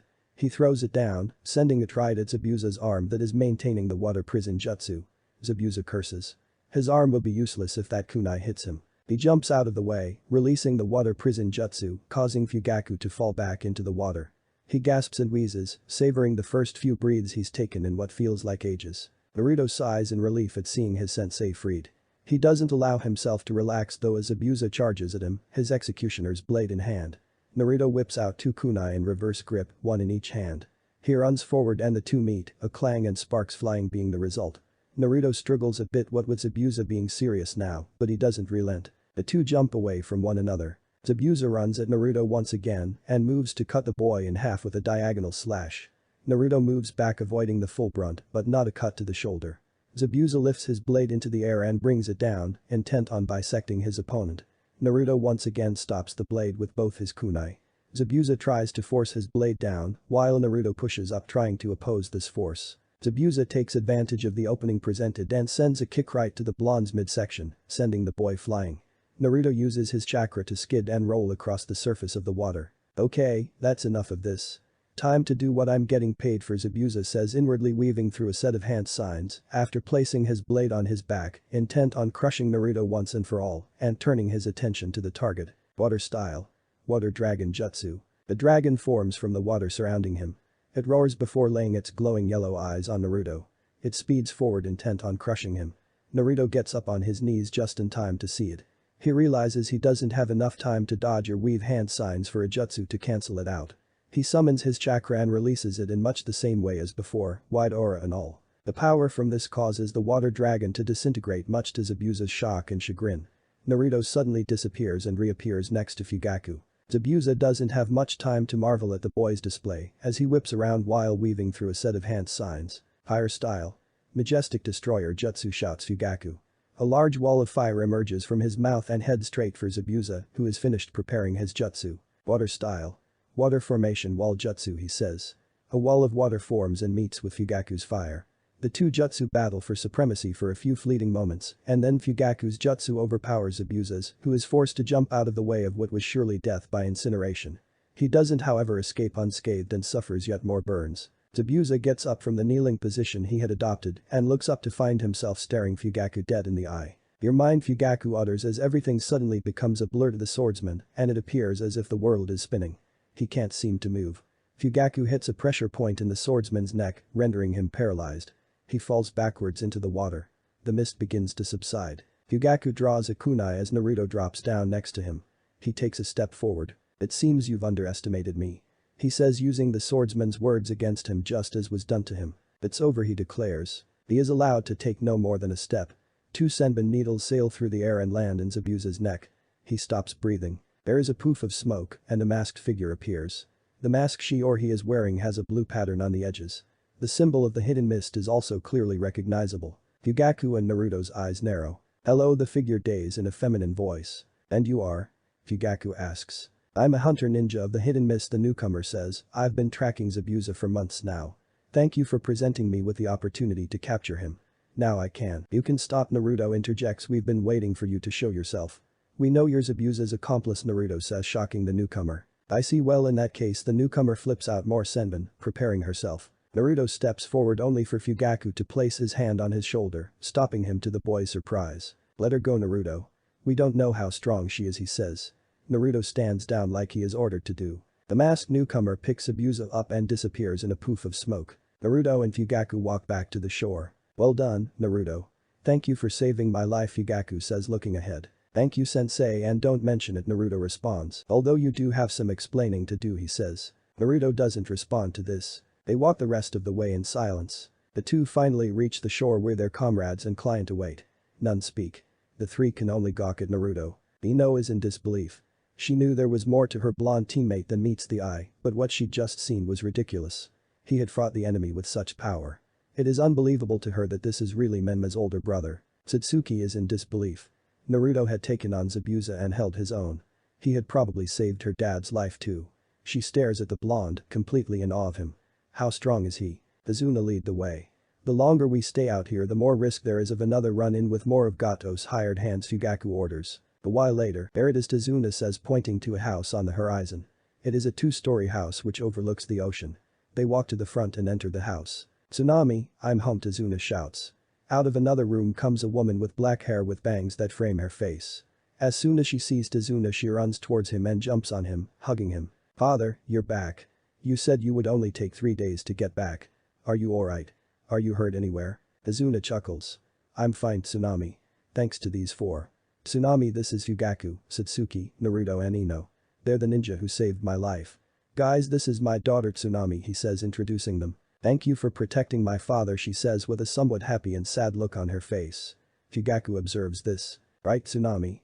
We have guests. Let's make them feel at home and let them settle in," Azuna says before his daughter has the chance to immerse herself in thoughts of the sad past. "Oh, forgive me everyone. This is our home. It's not the largest, but it's home," she says to them, smiling. "Inari," she calls out. Out of another room comes a little boy. "This is my son Inari. Inari, your grandfather is back. These ninja protected him on his way back." "Come say hi," she says to him, smiling adoringly. The boy simply looks at the group with a dark look on his face before heading up the steps. Tsunami sighs at this before turning around and flashing a smaller smile at the group. "Alright, let me show you where each of you will be sleeping," she says. Unknown location. Zabuza can be seen laying down. He has bandages tied around parts of his body where he was burned. His headband has been taken off and put aside. A groan comes from the swordsman as his eyes flutter and open. "Don't bother trying to move," says the swordsman's accomplice. She is wearing the same attire from earlier, only now her mask has been removed and lays next to her, revealing her beautiful face. "Aku," he groans out, darting his eyes, finding he can't turn his head. "Yes, Master Zabuza. It's me. I'm sorry I didn't act sooner. Had I done so you wouldn't be in this state." She feels guilty over all of this. She had initially seen the Uchiha man hammer down on her sensei and thought about stepping in, but realized his plan. It was successful and she thought that it was done and the mission was complete, but then that boy stepped in. He had unleashed an unbelievable amount of chakra, taken down her master's clones, and forced him to release Fugaku. From there things went downhill. And now it turned out she had paralyzed Zabuza for nothing because they knew all along she was with him. "Forget it. That blonde brat knew you were hiding in wait. He would have given you a hell of a lot of trouble, that's certain. I suppose you got lucky and escaped," he says. All he remembers is escaping from that fire-style jutsu that Fugaku used and looking up into the man's eyes. As soon as that happened the world just seemed to spin and reality slipped away. He would be clenching his fists if he could move. He had gotten carried away and underestimated Fugaku. He'd forgotten about the Sharingan's Genjutsu ability. Of course credit needed to be given where it was due. Fugaku is very strong, and rest assured he won't allow himself to underestimate him again or Naruto. That boy was something else. He would have been an absolute monster in the future if it weren't for the fact that his fate is sealed. Anyway, the next time we cross paths with them, Haku, I'm leaving those two girls in your hands.